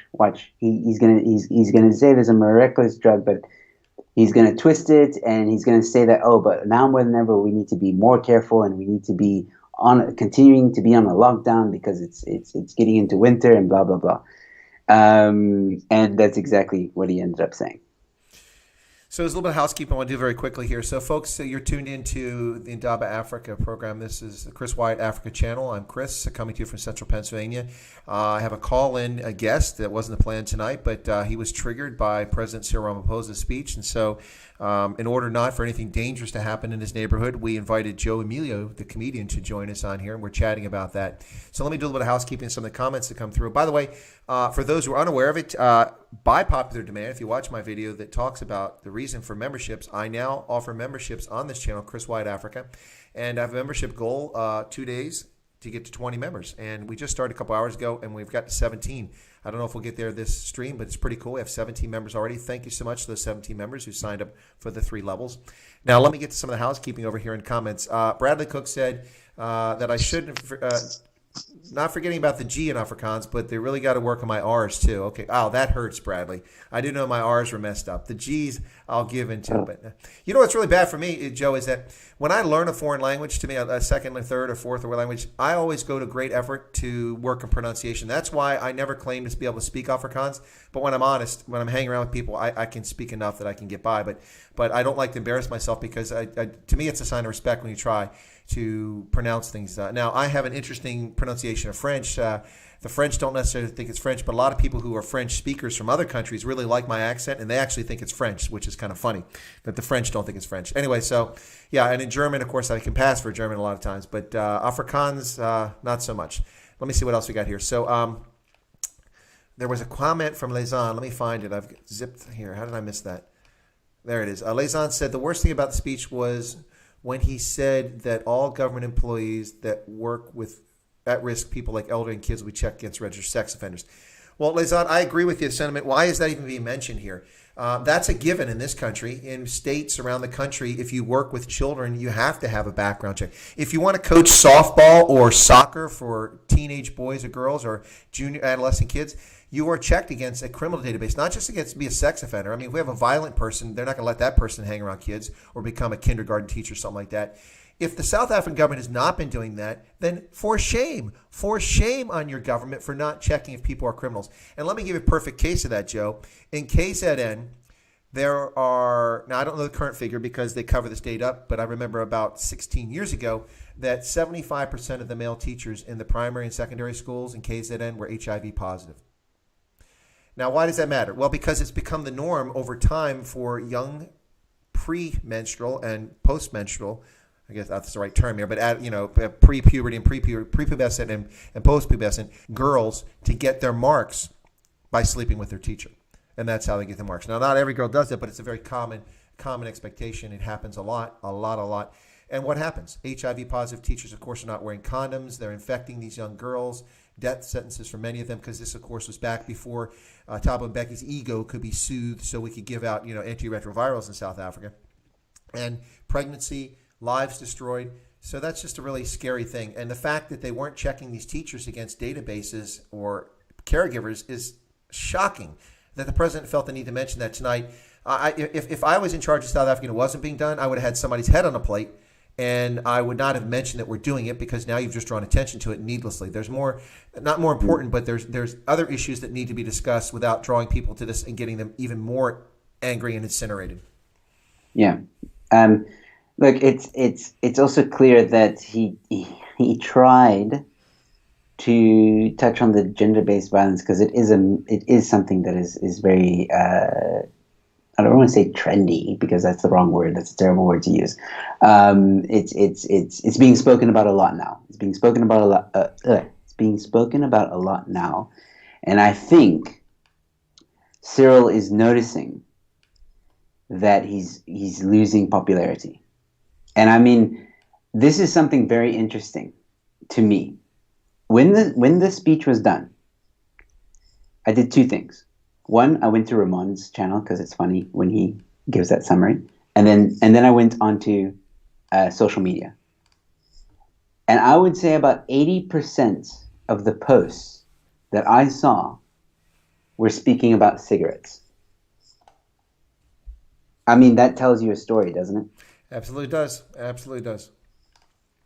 And I think people know that there's a problem with gender-based violence. Everyone's been talking about that. People have known for decades. Yeah. To all of a sudden let a pandemic. Yeah. Like all of a sudden, like, oh, we're in the middle of a pandemic and gender-based violence is not.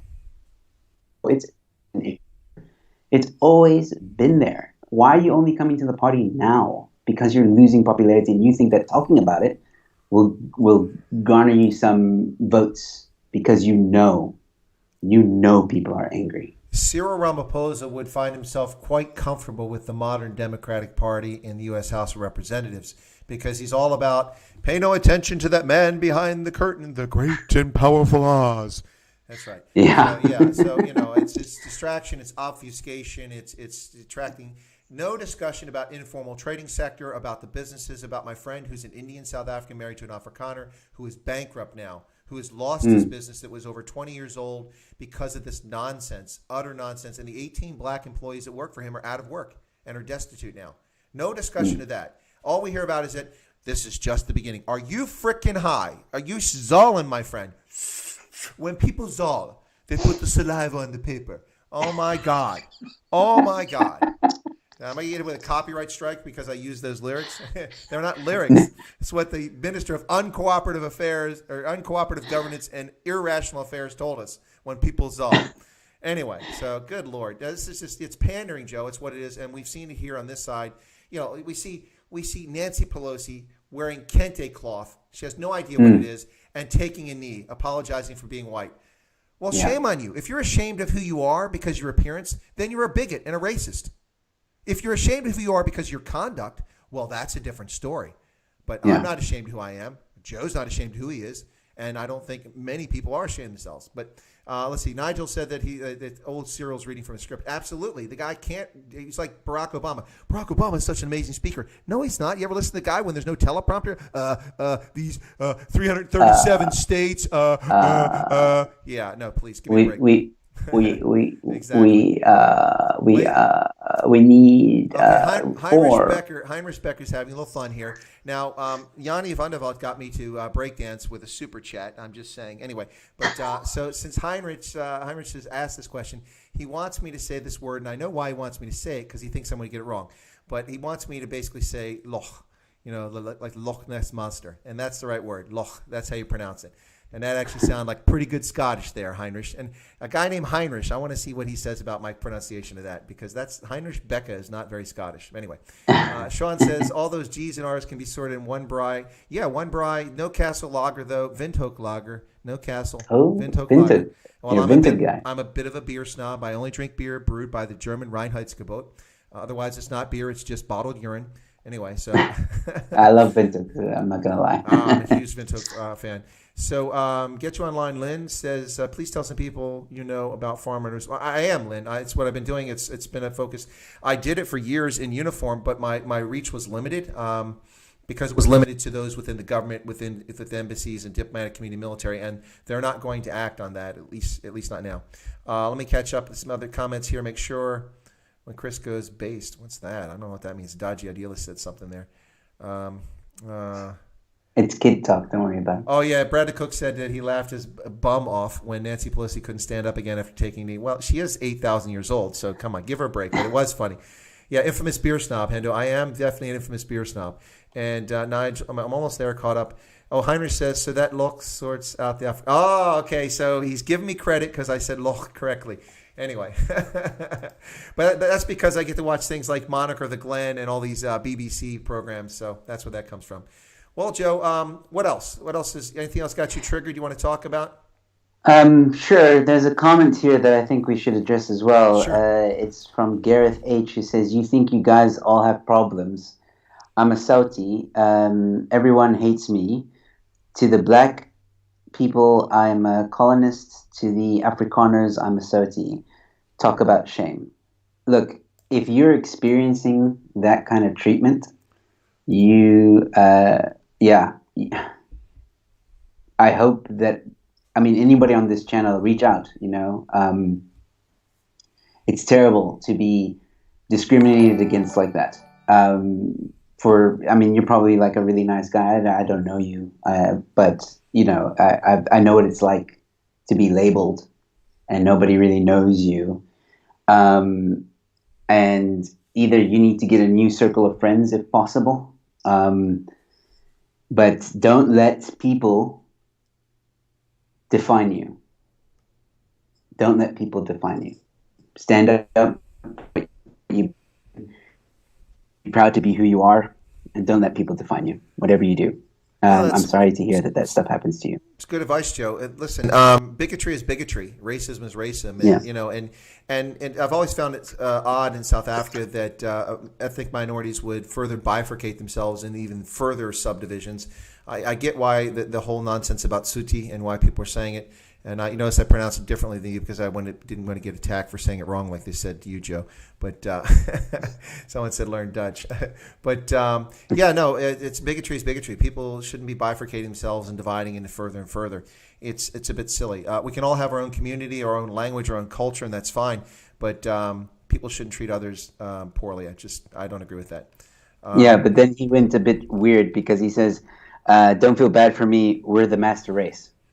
So now I'm like, I did see it. Well, now, my empathy just disappeared. I think he's being facetious, but yeah, the empathy would go away if it was serious. But listen to Kyle. Kyle, has just become a recruit team member. Kyle Zade, who's one of my moderators. Thank you so much for that, Kyle. Happy to have you. 18. We're 90% of the way to my goal for 2 days from now. Wow, that's exciting, guys. Thank you so much for becoming members. I'm going to have to work really hard to make sure that I deliver on the things. People are talking about Guinness. Guinness is like drinking motor oil, guys. I've actually been to the Guinness. By the way, I do brewery tours. I've been all over the world for brewery tours, Joe. I've done Olympia Beer in Washington. I've done Carlsberg, in Denmark, in Copenhagen, which is an amazing brewery tour. I did them also in Malawi, in Blantyre. I've done the SAB brewery tour in Johannesburg a couple of times. I've done lots of German brewery tours. Anyway, lots of them. It's kind of fun. I really enjoy the brewery tours. But what always happens for me is that, by the way, I did Coors last year when I was out in Colorado. The brewery tour for me is they always offer free beer and tasting, but I'm always driving, so I can't drink the stuff. So for me, it's just like, going around and seeing what they talk about beer history and stuff like that. But Guinness, I've done the Guinness tour, and the tour was okay. It wasn't great. It was okay.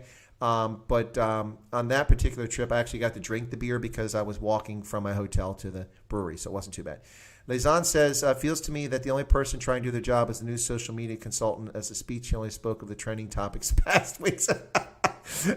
Lezan is saying that he's only talking about the things that are trending on social media. Actually, that's probably true. Oh, look at that. Kyle is using my my special emojis that I put on the channel. So for members, you can use the special emojis. Got the thumbs up, the U.S. and the South African flag. Cool.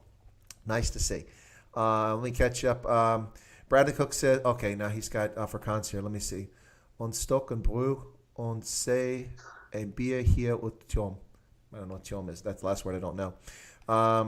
Hatred of the hate in South Africa. I think Kyle has used all four of them. I got a little freeze. Because it's winter in the southern hemisphere, one of my custom emojis I put up was a little dude freezing with the face and the ice on his face. Because I know you guys can't handle the cold down there in southern Africa, having lived in the region. I had always remarked. So Yanni's still here. Yanni's so sad SAB World of Beer. It's closed for good, Yanni? Or just closed because of COVID-19? If it's closed for good, that sucks. I really enjoyed it. They made money off that tour. A lot of people went there. Anyway, so, all right, what else, Joe? What have we missed? Anything else in the chat that I missed that we should talk about? I think I may have offended someone. Hendy Dushman says, in response to Gareth, as an Afrikaner, don't let them get to you. Change your circle of friends. Right. Most Afrikaners I know has no problem with Sautis. Term of friendship, not derogatory. Okay. Yeah. No, that's cool. Yeah. No, it's fine. Yeah, well, it's funny. It actually brings to mind something else, Joe. Something I talked about when I had Giselle on the channel, because Giselle's from Namibia. She's an Afrikaner. She's a Boermeisie. And some people disputed that. I think they're being tongue-in-cheek that she's a Boermeisie because she's not from South Africa. I'm like, oh, come on, seriously? The Afrikaners settled in Namibia, Southwest Africa, Angola, Botswana, the list, Kenya, the list goes on. Anyway, but Giselle, we were talking about this, and I asked her because I'm very familiar with this dynamic, and it may be between the ethnic Germans and the Afrikaners. The Germans look down on this is stereotyping, okay, so it's not universal, but you get the point. Generally speaking, the reputation is that the Germans look down on the Afrikaans-speaking Namibians as the dumb farmers, not sophisticated. And the Afrikaners look down on the Germans as being snooty, having their nose in the air, arrogant, that sort of thing. But they all go to the same clubs. They all eat the same restaurants. And they all marry their sons and daughters off to one another. So in the next generation, they're half German, half Afrikaans. And so I really don't get what their beef is about because they're the same damn people. Well, I don't know. Okay, I've never been to Germany, but been to Namibia. I was been to 2018, and I don't know. Windhoek was a little bit scary for me, if I'm honest. There was nice people, but I went to a bar, and I probably didn't go to the right bar, if I'm honest. Maybe, I don't know. My friend at the time probably I don't know, took me to this one bar, and there was a guy with a huge swastika on his neck right here, and there was quite a few of them actually, and that kind of freaked me out. Joe, look, I may not be certain, but you might have been to Windhoek's Soul Gay Bar that you were visiting. Did you know that? Maybe, I don't know. He did get a bit close, which was a bit unnerving for me. But no, for the most part, the one thing I really loved about Windhoek is the beers are cheap, like so cheap, incredibly cheap, like 500 ml for 15 rand. I kid you not, 15 rand for a draft of beer. I was like, what? And Windhoek, obviously. But yeah, it was awesome. Had a lot of fun there. Interesting. UCD still here. Oh, go ahead. Joe's Beer House in Windhoek is the right bar. Yes, I did go to Joe's Beer House, and no, it's no affiliation. But that's where I had an awesome meal. I had crocodile for the first time, very bony. Kudu, I think, and some kind of other beef steak or animal steak that they had. It was like a 3-portion kind of thing. Very awesome place. It's the Chris. Have you been there? You must have been there. Maybe many times. Yeah, in fact, yeah, absolutely. Yeah, but the Joe's. Joe. Oh yeah, no. I was going to say when you finish, Joe's is the only place to get a top-notch meal, and that's the place where the Germans and Afrikaners are sitting at the same table, whinging about each other. Yeah. it's very true. Yeah. So yeah, that was pretty cool. But yeah, I don't. Look, I think we covered everything. Everything else is like, the same old mumbo jumbo, I think what also irritates me about what's happening now is people are almost condemning the Western Cape for having the most cases, but yet we're the most efficient in testing. He even said twice as many as any other province, and it's not even close to being the largest province in the country. Exactly, and he even stated later that the rest of the provinces need to catch up. Yeah. And so, on the one hand, we're doing, the Western Cape is doing the best it can to do as many tests, because again, it's almost like this Trump story where they were condemning him because there's so many tests and so many tests. But when you test a lot of people, you're gonna have a lot of results, and that's the thing. Everyone, I think even the WHO or whoever, all doctors are saying we need to test. We need to test. You have to test as much as possible. So for Cyril to elude, and for his ministers to elude that Western Cape is now the Wuhan province and stuff like that, I feel is almost an ignorant statement to make, because your other provinces are failing, in my opinion, to test people on a mass scale. So you could have a bigger problem in Protea or whatever it's called, Gauteng, and not even know it. You wouldn't know it because you're not testing nearly as much as you should be. No, absolutely. And what happens is when you have bad leadership, and now I'm going to pick on a country that I rarely pick on, and that's Botswana.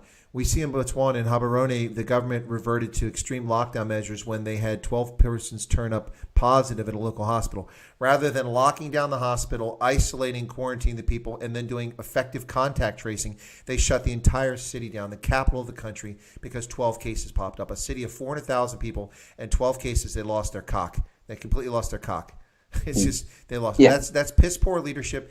That's bad management, and that's an example of not understanding what's going on.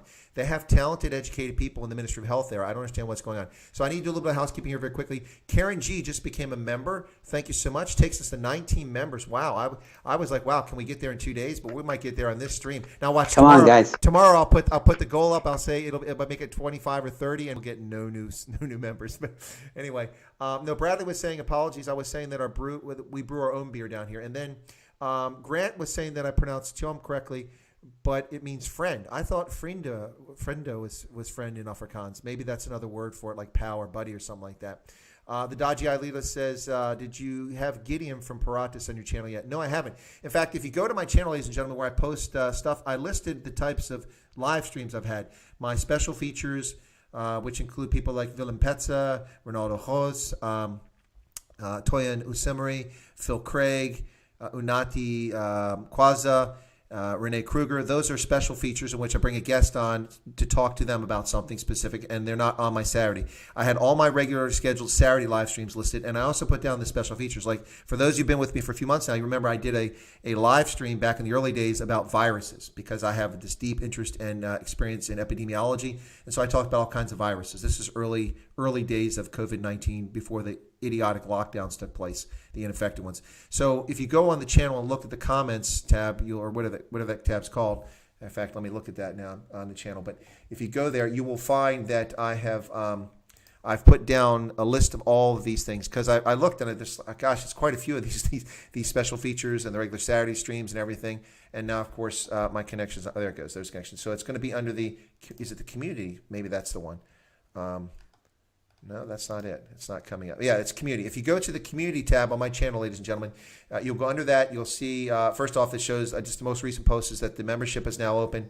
Then you will see three things: special features, the Saturday live stream, and then live stream specials. So the live stream specials included the NASA launch of the SpaceX Falcon 9 Demo 2 mission, Memorial Day, to celebrate Memorial Day here in the U.S., Giselle's concert, the live debut of her album, Felons Mensa, Freedom Day special that I did for South Africa, and Zimbabwe, 40 Years of Independence, and then Virus, the Unseen Horror. So those are live stream specials. Then the Saturday live stream, which is a regularly scheduled one, and now I've had 8 of those, I think, over the last couple months, and then the special features. So you can find all of those on the community tab. So check that out, ladies and gentlemen. That should be interesting and answer some of the questions. But no, I have not had Gideon from Paratus on my channel yet. And then Yanni confirmed that, in fact, the SAB's World of Beer closed for good on 30 September 2019. That blows chunks. That really sucks. And Lynn says I should come to Nottingham Road Brewery. I'm going to guess that's in KZN. I think she lives in KZN. And then username is being funny. IR speaking English very deliciously. We are friends. No. That's funny.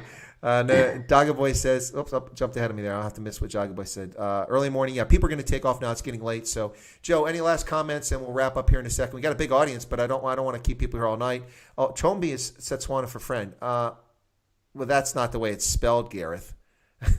Come on, guys. You spelled it wrong. You can't. I'm not hearing you say it. You can't expect me to get it right. Anyway, Joe, any last comments before I drop you off, and then I'll wrap up. Yeah, the comment you just made about what's it with the English. It reminded me of something that Egyptians also say for fun when they meet a foreigner. They're like, "I speak London very best." Charmaine confirmed I was right. It is Frenda for that is the word, the normal word for it. Yeah, no, it reminds me of it. What is that? I'm not understanding what he is saying. You know, this is pretending to be an Indian guy. It's pretty funny. Yeah, of course you can't even do those things anymore. You say that lighthearted nature, joking around, you know, accents and stuff like that. People come after you as a bigot or racist and things like that. But you never hear that when, well, yeah, boys down in the South. People are happy to do that. Look, it's in good humor. Yeah, I was just gonna say you might want to be careful about doing accents, Chris. Which, by the way, I don't agree with at all. I don't feel offended if someone like Chris uses an accent or anything like that. But that seems to be a big debate that's happening in comedy circles at the moment, which I'll probably be talking about in the coming days on my channel. Maybe I'll see. But yeah, can I ask you something, Chris? Like, have you been to a comedy club in the States? Yeah, I think I'm going to talk about it just a second here, but it's not showing up on my top chat.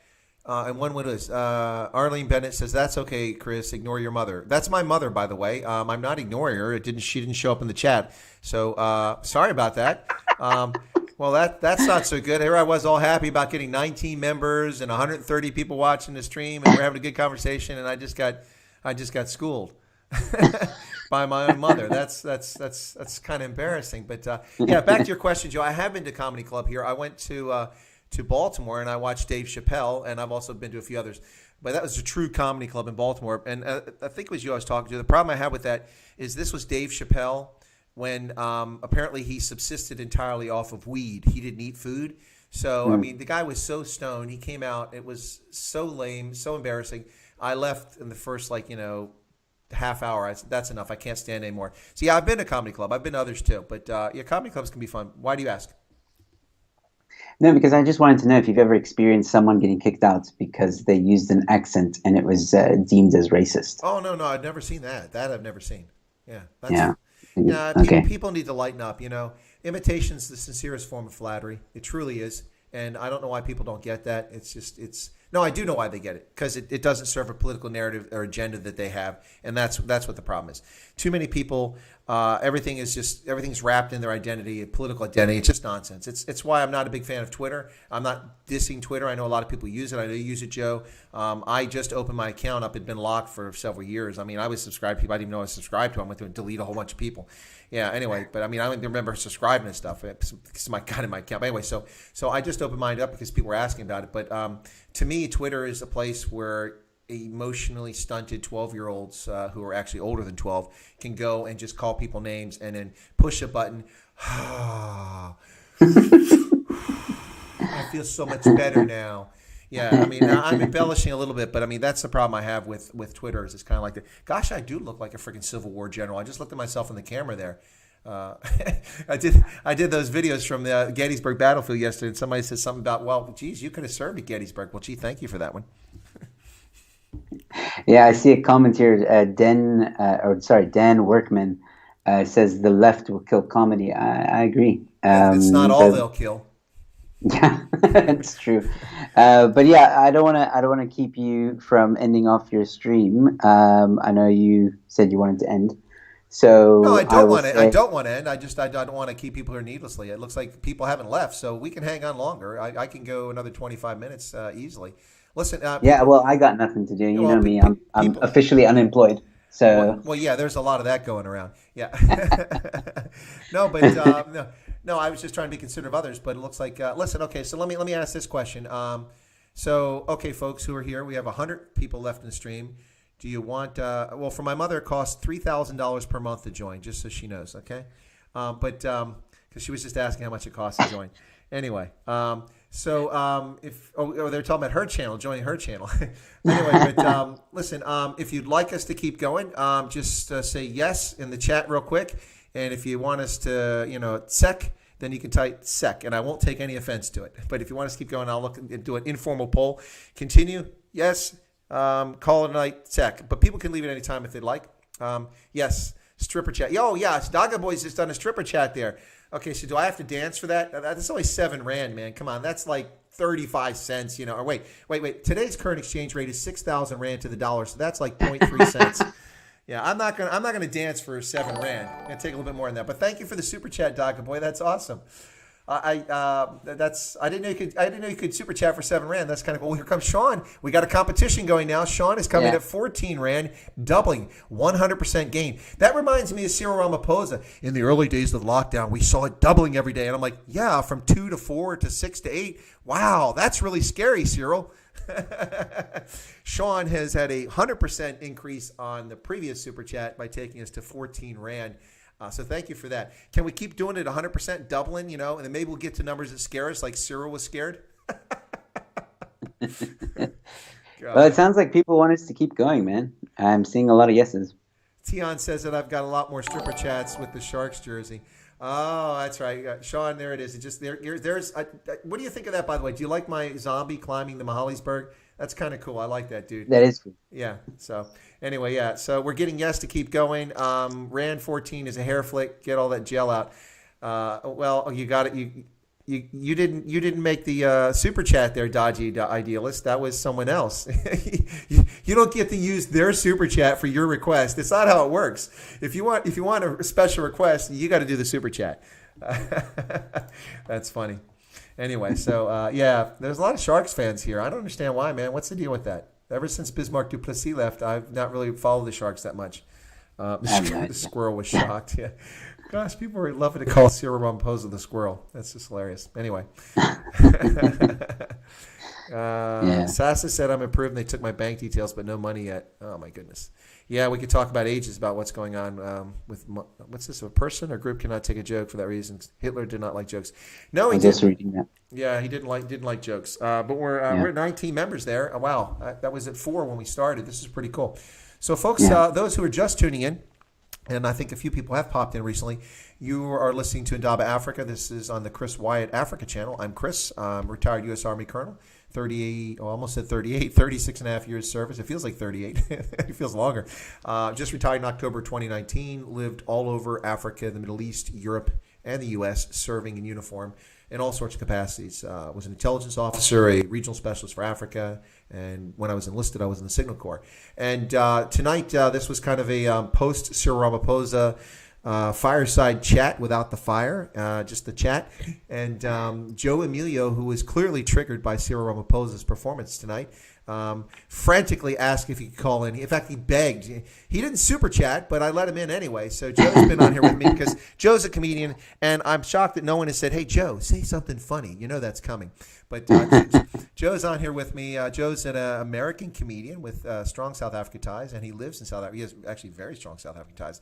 But Joe, as I mentioned, is rather confused. He doesn't know if he's a Texan, an Egyptian, or a South African. But that's okay. He can self-identify as a lamp on my channel, and I won't complain. Yeah, you pretty much summed it up quite nicely. So yeah, it's I think while I'm here, I might as well give a bit of an exclusive for your channel. Okay. So for those of you who are watching, which by the way, thank you for listening to us and asking us to continue. It's really cool. I have a channel, Joe Emilio, The Joe Show. If you want, go check it out. Or it's Joe Emilio / Joe Show. If you Google either one, you'll find it. There it is. Charmaine saying, please tell us a joke. We need that. Again, go to my YouTube channel and you'll find my stand-up comedy there. You'll find other skits and stuff like that. I'll keep you entertained as much as I can. But what I want to say here is speaking about the whole accent thing, right? And how one of the guys in the comments said, the left are killing comedy.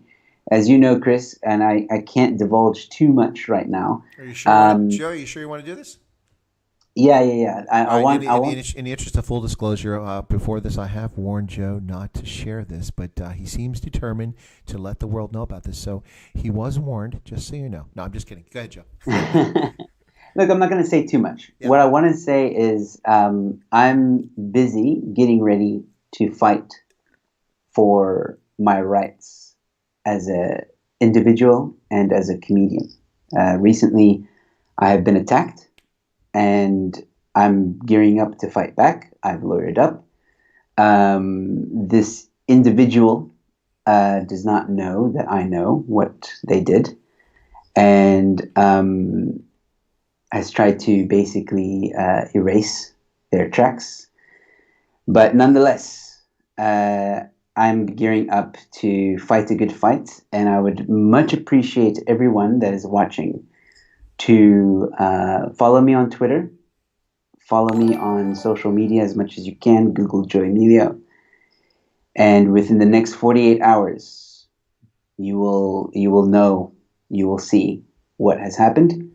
I will be releasing a video, and I'm gearing up to fight for my rights, and I hope you will support me.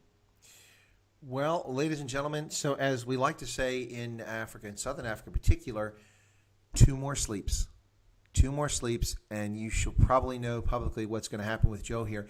I know obviously more than Joe is sharing. Let me tell you, ladies and gentlemen, some utter nonsense has happened to Joe. It's unjust. It's wrong.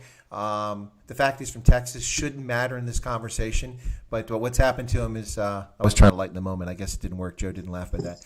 But what is because it's quite a serious issue here, and Joe, you'll find out more about it. So this isn't a tease. This isn't clickbait. This is real, ladies and gentlemen. And I'm actually surprised Joe mentioned on here because I'm concerned about him. But anyway, Joe, thanks for sharing what you could there. And for folks, go check out Joe's Twitter account and check out his, I think earlier Yanni put the Twitter feed in there. You can check out his channel too. Yes. You'll hear more about this next 48 hours. What Joe is doing is I hope something that other people who are abused in the fashion that he was abused will stand up for themselves, and hopefully it goes well for Joe. So we'll talk more about that. And once it's public knowledge, Joe, I'll get you on here and we'll talk. Please. We'll do a stream and we'll talk about this extensively. So I think that'll be interesting coming up. So I do need to do a little bit of housekeeping. I had a new super chat there. It was from the Dodgy Idealist. Once again, one of my favorite handles for the internet or for YouTube, the Dodgy Idealist, just like Just a Ghost. I love those two. They're really cool. Awesome stuff. And what else was here? There was Sean says, take us in your confidence, Joe. You have the right to fight and to party. That's good. And Yanni's still here. Yanni's doing a great job. Thanks, Yanni. He's thank you, Yanni. Getting the links in there for Joe's. If you can put his Twitter in again, Yanni, thanks, so that people have got it. Let me see. It's getting away from here. I'm trying to control my chat. I don't have control of it. Is that a cigarette? Oh, we've got your back. Is that a knife? Sean putting a knife there. And we got your back, and that's a knife. I think he's trying to be cute. That's actually funny, Sean. If that's a knife, I mean, we get it.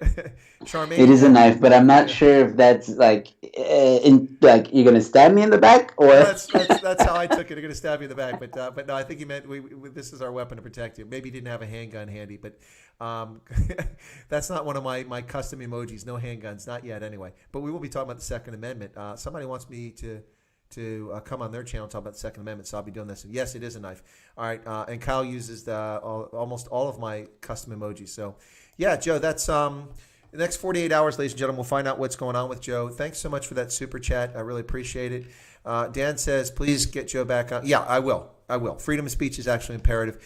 There is an effort in this country to the cancel culture, to destroy people, destroy their livelihoods, doxing people. We have situations where conservative journalists have people showing up their homes after they've been doxed, and then these thugs, these terrorists, shooting into the home of a woman and her 6-year-old child, and threatening them because they have the temerity to express their views. And my thoughts on this are that if your views are so weak that you can't have a cogent conversation, an intelligent conversation to refute what the other side is saying, well, then you have no basis. You're just useless. And that's what's going on here. People are afraid of debating because they know they're wrong. And so they want to intimidate. And we've seen this before. I think they were called the Sturmabteilung. That would be the SA or the brown shirts in Nazi Germany. And I have family who've lived through that time in Nazi Germany, and they know exactly what it was. And if you weren't with them, you were against them, and you became a target. And that's the sort of thing happening now in our metros across the United States. And it happens in South Africa. In South Africa, all they have to do is say you're racist. And whether you're black, you're Indian, you're Asian, you're white, they'll call you a racist. And it's just really, really sad. There was a couple other things here. Someone asked, oh, no, I already did that. I'm sorry to address that. There was a question a long time ago, Joe, about why do you stay in South Africa? But I think we really answered that because your ties, that's why you're there. I don't mind explaining it in a little bit more detail. Look, the answer is somewhat heartwarming, but at the same time bittersweet. So when I was in Egypt, obviously I moved to Egypt when I was 8 years old. And then shortly after that, 9/11 happened, and I didn't have a very delightful time in Egypt from basically the age of 11. When my parents got divorced, I was left with an option. And this might surprise, I don't know if I've told you this part, Chris. The original plan, when my mom was, me and my mom were deliberating. My dad traveled a lot, so my mom and I were like deliberating. She's going through this divorce. She has family here in South Africa. What should we do? And I said, well, Mom, I think you should go to South Africa because your sister's here, your brother's here, or there. And I was getting ready to go to the Coast Guard, the U.S. Coast Guard. And that was going to be the plan, but then my mom ended up being unable to go alone. And she asked very nicely if I would accompany her to South Africa and give up going to the USA, even though I really, really, really, really, really, really wanted to go back to the USA. Luckily, the year before, all this happened. I thought you were speaking Xhosa. Yeah, I know. Xhosa. I don't know what happened there. That was actually pretty good, Joe. I mean, you probably weren't even trying, man. I bet you tried. Yeah, there you go. When I was getting ready to, or when we were getting ready to go here or to make the final decision, I said, Mom, we've been to South Africa the year before. I really liked Cape Town. I really enjoyed it. So I don't mind moving to Cape Town with you.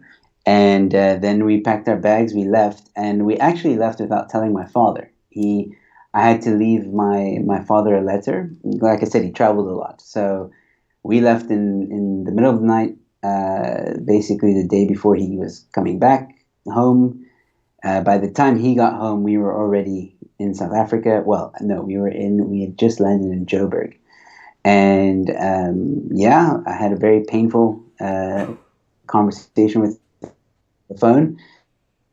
Don't get me wrong, I love my father. My father was a great father. It's just that he knows the struggles I went through in Egypt. And, you know, anybody who has a father will understand that it's to make a choice between leaving a country that you hate.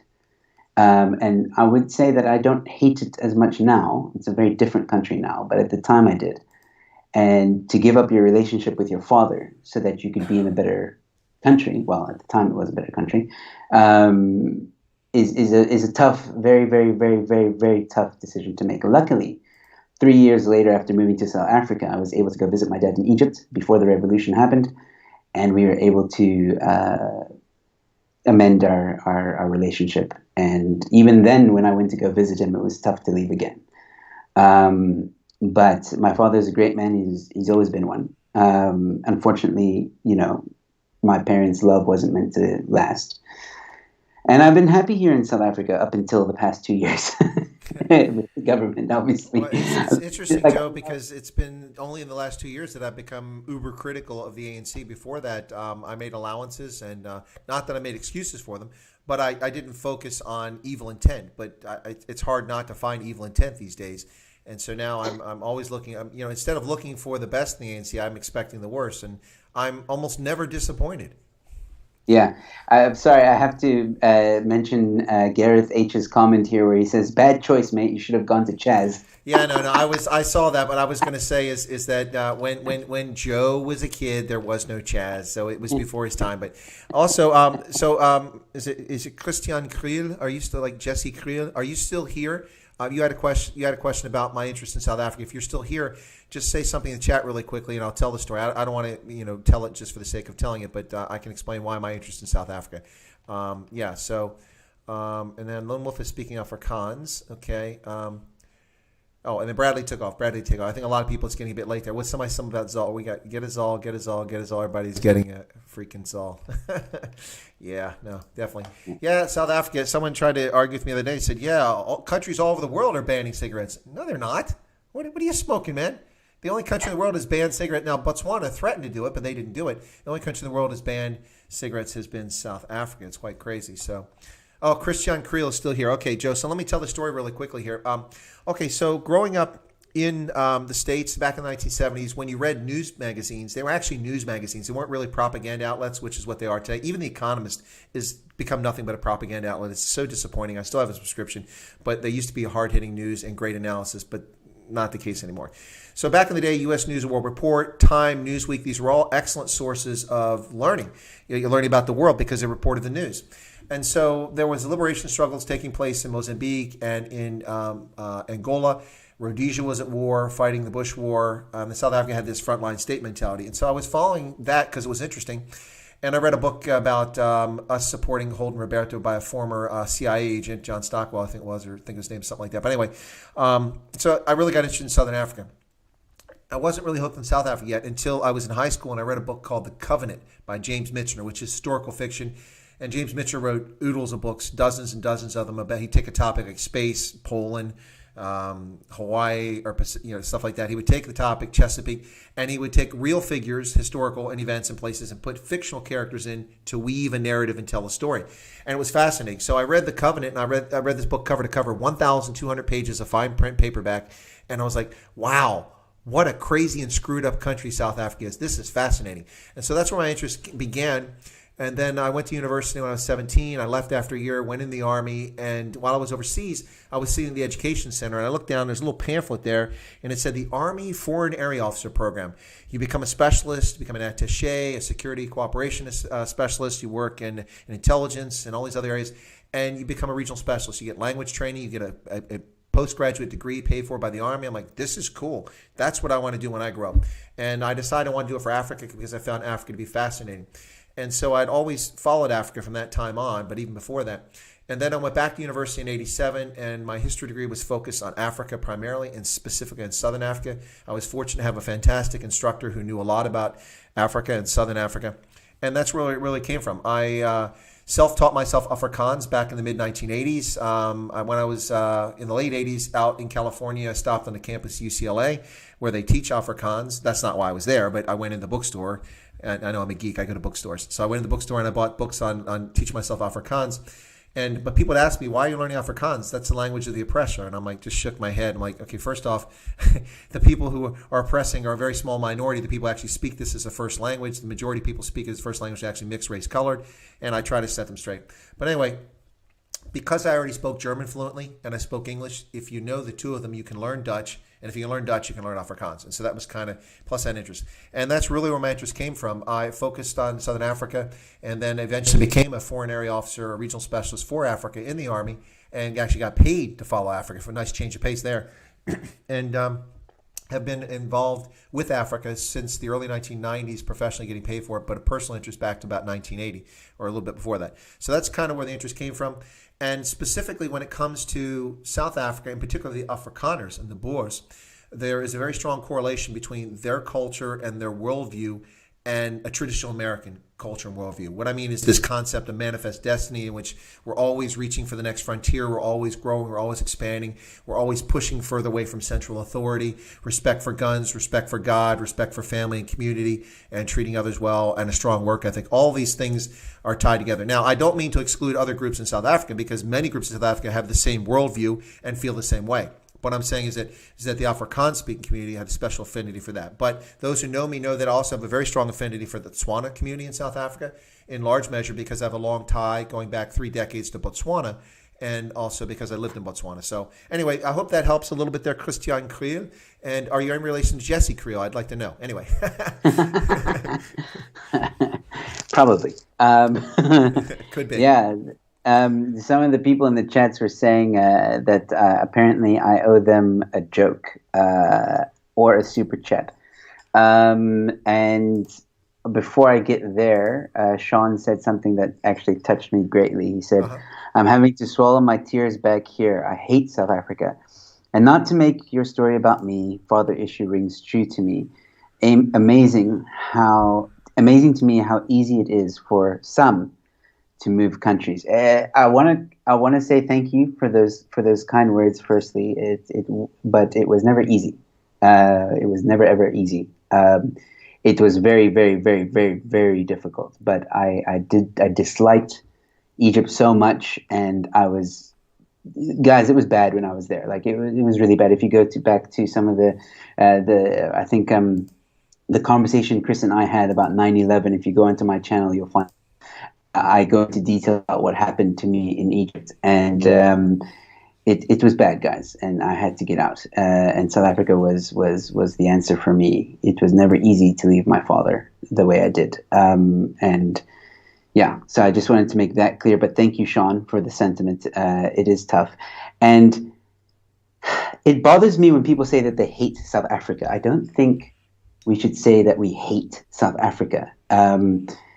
It took me a long time to realize that I didn't hate Egypt as the country. I hated the way I was treated, and I hated some of the people. Not all of them, some of them. And the government as well had a huge part to play in that. And I think for South Africa, the same should be true. Don't hate the country, hate the government. The government is what's making our lives a living hell right now. It's their fault, no one else's. And we as the people still have the power to change it. Whether you believe it or not, you do. I don't have all the answers, unfortunately. I wish I did. But history has shown that people have more power together, united.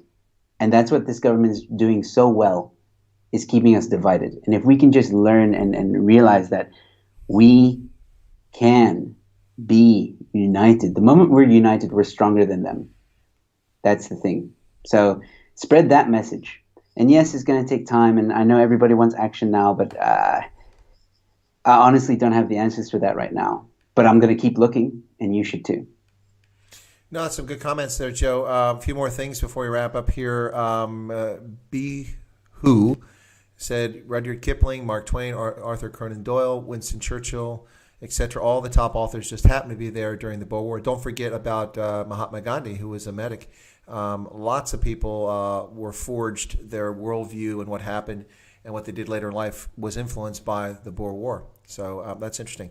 And then Christian Cyril says, Afrikaners trek north with ox wagons, Americans trek west with horse wagons.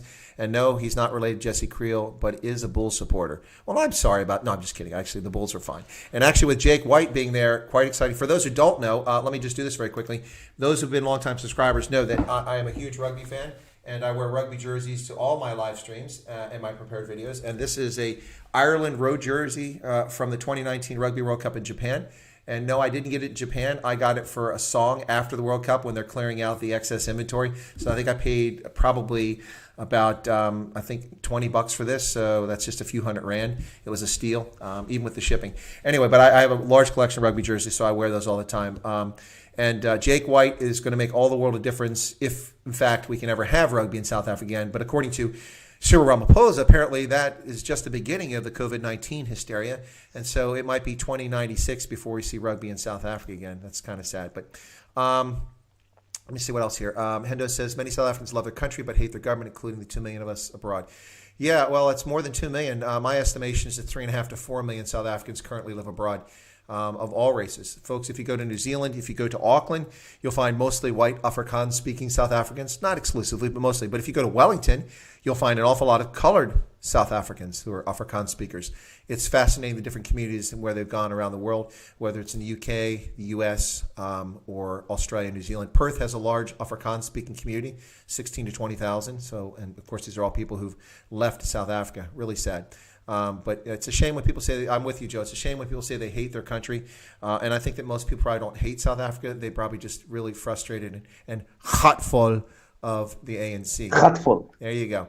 There you go. Lager mentality, Gareth says. Joe, look at Joe typing lekker there. He's got the Afrikaans down. He's been spelling it correctly. Lekker. Of course, that's also the same in German and in Dutch. Charmaine says, Stormers, yep. Sean says one short of 20. Come on now. Well, here, let me. In the interest of full disclosure, Sean, I had a feeling that little bot wasn't working properly, and I have looked, and I could e-beg here and be dishonest, but I'm not.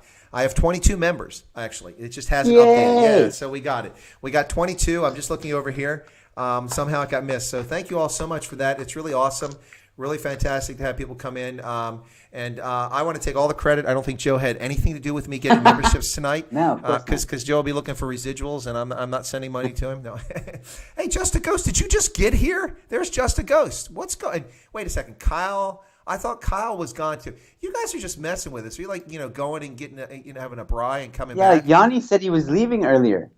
Exactly. Well, Yanni, these guys are just pulling our legs, man. I think what they do is they have it on the background because it's more entertaining than Mnet or anything on E. So maybe that's what's going on.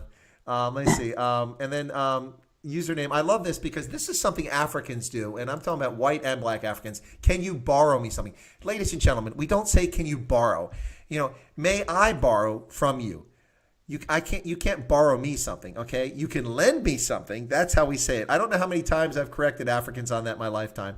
That is an African thing. They say the same thing in Egypt. Can I borrow? No. It's not. That's you got the verbs backwards. But anyway, I always have fun with that. Anyway, so so Yanni said the conversation is so good that he forgot to leave. That's a compliment. I'll take it. I'll take it too. And Joe, as we're acting like we're closing up here, another 10 people came into the stream. So welcome to those who just popped into the stream. Yeah, my mom says congrats. Well, thanks. Well, yeah, but that just means now I've got to deliver. That's the hard part, you get members and offer them things. So anyway, so Joe, what we're going to do is we'll get you back on here after 2 sleeps, as we say in Africa. 2 more sleeps. Hopefully it's 2 sleeps. I don't want anyone to hold me to that because this is a bit of a process that I have to go through. I'm hoping it is sooner rather than later, but yeah, it will be within the week for sure. This, as you know, Chris, it's a very delicate situation at the moment. So I don't want to say like 2 sleeps and then everyone's like, oh, but you said, in 48 hours. I'm just giving a guesstimation. It could be anywhere within 2 days to a week. Put it that way. No worries. No, I'm just saying 2 sleeps because it's the vernacular. So I just, I did that when the DA teased this a couple weeks ago. They were going to have some court cases, like Ronaldo Jose knew all about it. Of course, he couldn't tell us because it would be lack of party discipline. He probably would have got sanctioned. So he knew about it. But so he just kind of teased this. Then John Steenhuisen teased this and he said, 1 more sleep or something like that. So I love doing that because that's an African thing. But yeah, so a couple more things in the chat here. Now I think Notorious G is trying to get me to say something here that I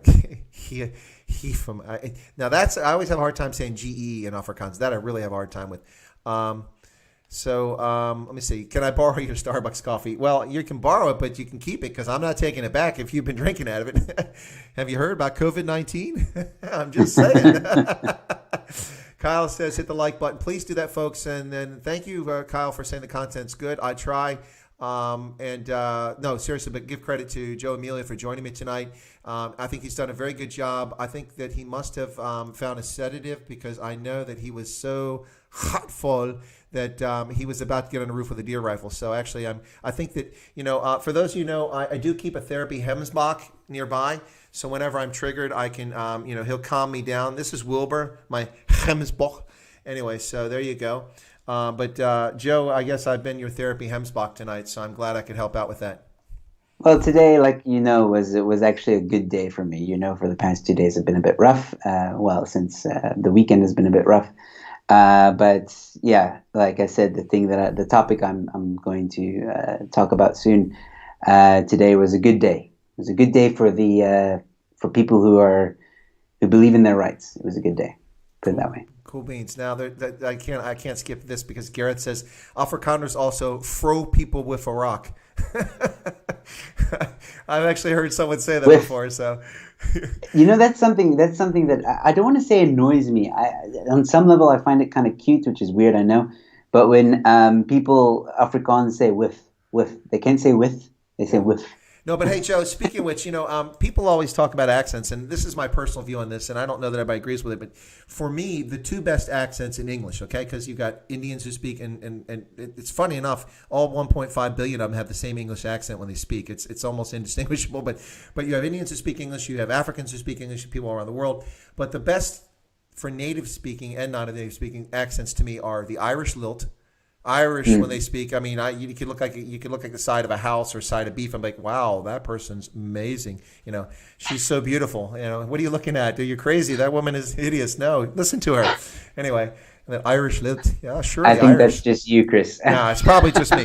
But second for me is when Afrikaners speak English. I absolutely love their accent when they speak English. It's just awesome. Especially the Sirius Boriki out there in the Highveld, those guys and their accent is like, wow, that's awesome. And then after that, it becomes a little more challenging. The Australians are good at times, but the guys out that spend too much time in the bush, it's really hard. It's like listening to the guys in the country here in the U.S. hard. But then, you get further down the scale, and the Americans are down there, but the Scots come next. And then maybe the English and the Americans and New Zealanders, we all are dragging the rear with our accents. But I think that the best 2 English accents are Irish lilt and then Afrikaners speaking English. And a lot of people are surprised by that, but maybe I'm crazy. Yeah, there's a few things coming in like I can win you. There's also that one that they say here, reverse back. Yeah. Reverse back. I think that's redundant. Just saying. Yeah. And then what's that one? Make the door lock, unlock, or unlock, lock, or something like that. They also, I can't remember how they say it. But yeah, there's a lot of funny, quirky things that people do, which is obviously really cool.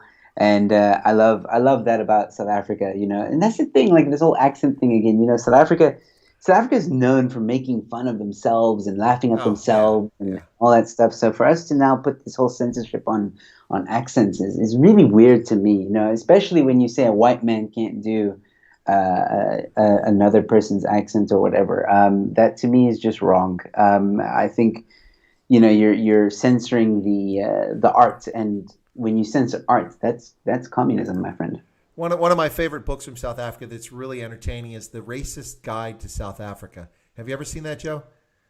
I must go check it out. No, it's a thin paperback, and what it does is it covers every different group of South Africans: Afrikaner women, Indian women, coloreds. It's called The Racist Guide. It takes all the stereotypes and it just tells them in a hilarious, funny manner, and it insults everybody in a good-hearted nature, and it's just comical. So it's called The Racist Guide to South Africa. It's fantastic. Maybe I shouldn't read it because some of my material is about me experiencing South African culture, but putting a bit of a twist on it or explaining it from my perception. So stuff like away, which is in Cape Town a very popular greeting or goodbye, or it's used for many different things. Your cat could die and you'd still be like, away. But yeah, like when I first got here and I heard away, I thought South Africans were telling me to go away, which was a weird thing for me everywhere I went. And then there was this one's kind of a rude one, but are you just? That means. Do you know what that means, Chris? Yeah, we're not going to talk about that. Okay, but yeah, it has many different meanings, right? Yes, but when I first heard that, I was like, are you guys like? Because I always used to wait in anticipation for the continuation of the sentence. Because to me, it sounds like you're being cut off. Like, are you just? Am I just what? Are you just? Am I just what? Are you just? Am I just what? Who's on first? No, second base. What's on third? What? Yeah. So those are the things that I like to bring to the forefront in a sense. Like I have a bit about Come Books, which was always entertaining to me. I don't know if you know about that bookshop in South Africa. You're talking about Come Books. Yeah. That. Yeah, that's the one. Yeah. No. I'm familiar with it. I've had this conversation with someone else, but I mean, the first time I saw it in South Africa, I was like, seriously? Yeah. So I have all about see, there you go, Hendo. That was his joke for the evening. Yeah, see, I'll say a few things, but some of those clips are on my YouTube channel. Back in the day when we could go to bars and perform, which seems like bar. What's a bar, man? Apparently, if you go to the townships, you can still go to Shabin, but we can't go to bars. So Elizabeth just gave us 20 Rand super chat, and she said this, and I do this because people get entertained by it. You must stop off the pod in her pantoffels. Yeah, you must stop off the pod in her pantoffels. Yeah. So, anyway, which just means your mother walks down the road in slippers, if I'm not mistaken, in English. There's also a funny thing, guys. I would like you to actually go and check out this video because I haven't gotten enough feedback for it. So obviously, being a comedian, I can't, like I just said, I can't go to stages anymore, right? And I did an interesting video, and it's titled "I Married My Wife Because of Pluckies." Okay, so which is a funny title. And what I did was I tried to mix stand-up comedy with YouTube. Okay, and you'll need to go watch it. Basically, tell the story of when I popped the question to my now wife, and I think it's a beautiful story. There's some funny moments. But I would really like for people to comment and say if they want to see more, if they think that this is maybe a new direction for stand-up comedy in the time that we are in. Because if it is, then I'll try and make some more videos along those lines to help people laugh and give them a joke or two. So again, it's called I Married My Wife Because of Pluckies. It's on my YouTube channel. If you go to my stand-up comedy playlist, you'll see it there as well. No, I didn't want to forget this, but Gareth earlier said that Hemsbach Biltong is the best. No, boyki. Out of bounds, man. Actually, no, Hemsbach Biltong is quite tasty, I should say. But I actually prefer kudu to eat the meat. But I've had both. But the Hemsbach is good as Biltong. And Sean had said something, lend me your ear. We can borrow Joe Emilio at all the moral. Oh, he's trying to play fun words. We can borrow at Joe Emilio all the moral support he needs. Justice and truth matter, and we are not here to hold him to anything, but whatever it is, it's wrong. Stand up. Yep, good point. And then there's lots of comments in here about people loving the Irish and the Irish women are hot and stuff like that. Okay, and then Ruth Fogger talking about wildebeest and kudu steak. Okay. And Gareth says, Gareth's got a lot to say here for a non-member. No, I'm just teasing. Irish women sound amazing. He's getting a lot of plugs here, but that's quite all right. Charmaine's getting a kick out of it. And then Sean said, Afrikaans English has seriously been voted the most sexy language in the world. No jokes. Not that I agree. I have to stick up for the Irish, though. Spent December there. Very refined people. I don't know about refined, man. Where were you hanging out, Sean? Let me give you. So I was on the ferry going from Wales to Dublin many, many years ago, northern part of Wales. And I got on the ferry and parked the car down on the deck, went up to the restaurant to get something to eat. And, of course, that's also the bar. A table across from me sat 4 Irishmen. They brought them 8 pints of beer. They drank them while I was eating. They brought them 8 more pints of beer. They drank them while I was eating. And they brought a third round. I got up, and I don't know if they ever finished the third round of pints. But now remember, it was 4 guys, so there's 2 beers each time. I walked downstairs, and who gets in the car next to me but those Irishmen to drive that motor vehicle? I sat there and prayed, please open the front of the boat and let this row go first so I can get. So I drove out of the boat and straight into town for like 2 miles and finally found a hotel, pulled over in a parking lot going, thank God I'm not near any of those drunk Irishmen. Anyway, so Elizabeth has just become a member. Thank you for joining, Elizabeth. Yeah, geez, wow, that's awesome, man. Cool. You go in with those members. Someone said that a woman with pluckies is high maintenance and a Karen. My wife is definitely not a Karen, and I wouldn't even say she's high maintenance, but she is a beautiful woman. Definitely a beautiful woman. I think South African women are very attractive. That's for sure. Speaking about, you have a thing for Irish women. I didn't say I have a thing for them. I was just telling you this accent is nice. Yeah, that means you have a thing for them, Chris. I'm talking about the men too. Okay, just everybody, even the kid, everybody is nice. I'm just getting so much trouble with this, no matter which way I go now. Anyway, all right. And I know you have a thing for Namibian women too. No. That is actually not me. That's Jason Renicky. He's the fanboy. Where is Jason at? Jason, no Giselle, no Jason. That's what's going on. If we have Giselle on the channel, Jason will be on here, but he's not here. So it looks like we've reached apogee here, Joe. Lots of people are, I think it's getting a bit late. So yeah. Why don't we, any last thoughts before I wrap up? And I'm going to do some housekeeping and mention some things upcoming. But what have you got for us, Joe? 2 more sleeps, and we may have some breaking news about what's happening in what's happened to you. So that's kind of cool. But what else? Yes. Like I said, guys, check out my channel. I really want to do stand-up again. So if you can go check out that story, let me know what you think. Just comment and say if you want to hear more stories. I'll try and think of some and write some stuff. I do have a lot of things coming up in the moment with my channel. More interviews with comedians, with interesting people. Chris, I'll definitely have you back. We'll talk about something. Yeah. So I'm just, again, YouTube. If you really want to support me, guys. YouTube right now for a comedian is pretty much all I have, and I love chatting to people. I love creating content. So for now, that's pretty much all that's on the table. And if I don't see you here, I'll see you on my channel, hopefully. Chris, you know what? Thank you so much for being such a cool guy and letting me actually come on now and chat to you in a very spontaneous way. I hope we touched on some issues and brought some issues to light and given some people to talk about, think about. And that's what I think you and I both like to do as well. I know it's weird for 2 Americans to talk about South Africa, but I don't know. Maybe we give it a different perspective as well. Who knows? But I hope the guys and the people liked it. Well, Joe, that's exactly what I tell people. It's a view from the outside, and not just of South Africa, but all of Africa. And also people... don't feel shy about asking me about other things. I don't want to say expertise, but my experience and my background covers all sorts of things. So happy to talk about things all over the world, whether it's U.S. geopolitics, Taiwan, Korea, name it. I'm happy to talk about it. But yeah, no, thank you for coming on tonight. That wasn't the intent. And I'm going to see what happens in my next Stray Voltage. And if I don't get any members, then I'll definitely get you back on the channel as soon as possible. and I'll pay close attention to the super chats. So, but no, just kidding. But seriously, no, Joe, thanks for coming on. It's been really good. I'm not going to take you off the screen. I'm just going to leave you up there. Just hang with me, and you can nod your head and smile and laugh if it's funny. So the mic is still active. Anyway, folks, you've been listening to... I'll be your interpreter. Oh, there you go. Oh, that was so embarrassing at Mandela's funeral. Oh my God. Anyway, oh my God, this is so bad.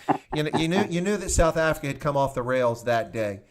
One of the most iconic figures of the 20th century, the end of the 20th century, passes away in the 21st century, and they have someone up there faking sign language. Do they think it's that different than other sign language? No. Anyway, so without going on it. But anyway, so folks, you've been listening to Indaba Africa as Joe signs for me there. I might have to blank out that channel because it's gonna set people off. But thanks for tuning. Actually, Joe, you're distracting me. Stop doing that, man. I can't concentrate. I keep looking at your hands. Anyway, but you've been listening to Indaba Africa. This is the Chris White Africa channel. We've been talking about Cyril Ramaphosa, the economic freedom fighters, and their response to VBS scandal. They're very concerned about law and order. Thank goodness. Also, this was a time today to chat, to mention that I have turned on the membership on my channel, so you can become a member, not just a subscriber, for a small fee. I've kept the entry level very low, just so people can be part of the community. And then there's 3 levels. But anyway, you're welcome to check out that. Joe asked to call in because he wanted to chat about Cyril Ramaphosa. And so Joe Emilio, the comedian, the American/Egyptian/South African/ I think he's from Antarctica, really, but not telling anybody, comedian based in South Africa. Join me, and we had an interesting discussion. So thank you all for tuning in, everyone who super chatted, everyone who became a member. And in fact, let me double check before we go out of here and see where we're at. I had said we're at 22. The little meter says 20 now, but we've surpassed that. I'm just going to double check. And ladies and gentlemen, come on, 23 members. We are 23 members. Thank you so much for that. First afternoon actually doing it. I hope that I can give you some, look at Joe. Anyway, so please check out Joe's. Someone asked to use my middle finger. Oh, you're just. That's like Yanni. He got me to dance. He gave us a nice super chat and got me to break dance the other day. So anyway, I guess that's what it is. Anyway, but please check out Joe's channel, his Twitter. Joe actually is, he's very humble. He's doing a lot to help other comedians in South Africa with his roast and other things, which is really cool. And if nothing else, go check out Joe's roasts. They're actually kind of funny. Joe's not funny, but the other people he brings on are pretty funny. No, just kidding. Anyway, ladies and gentlemen, thank you so much. What I'm going to do is I am going to drop Joe off here in a second because, as usual, I'm going to leave the stream with a song from Giselle, the Namibian singer, who I'm good friends with, her and her manager. And I'm going to play Plek in die Zona, because it's always just a nice way to wrap up the show. So, Joe, thank you so much for being with me, and we'll touch base. And, ladies and gentlemen, pay attention to this space and Joe's channel for 2 more sleeps, and hopefully we'll find out what's going on with Joe. All right, Joe, thanks a lot. I'm going to drop you off right now, okay, man? Cheers, man. Thank you. Thanks again. No worries. Okay, I've hung up Joe there. So, ladies and gentlemen, I'm going to leave now, and I want to thank you all for tuning in to today's stream. It's been a real pleasure, really gratifying to see all the different folks come on. And so, God bless. Username's got the sign language going there. Well done. Gareth, everyone, thanks for becoming members. Thanks for your super chats. It's really appreciated to be put to good use. And I will leave you with, I got to do 2 things here. Turn off my camera, and I'm going to leave you with Plek in die Zona, which is from Giselle. Ladies and gentlemen, oops, I got to turn off that membership thing because we don't need that interfering with the video. Have a wonderful evening. God bless. Be safe no matter where you are, but especially the folks down in Southern Africa where you're dealing with bizarre governance as we try to get through all of this. Ladies and gentlemen, Plek in die Zona.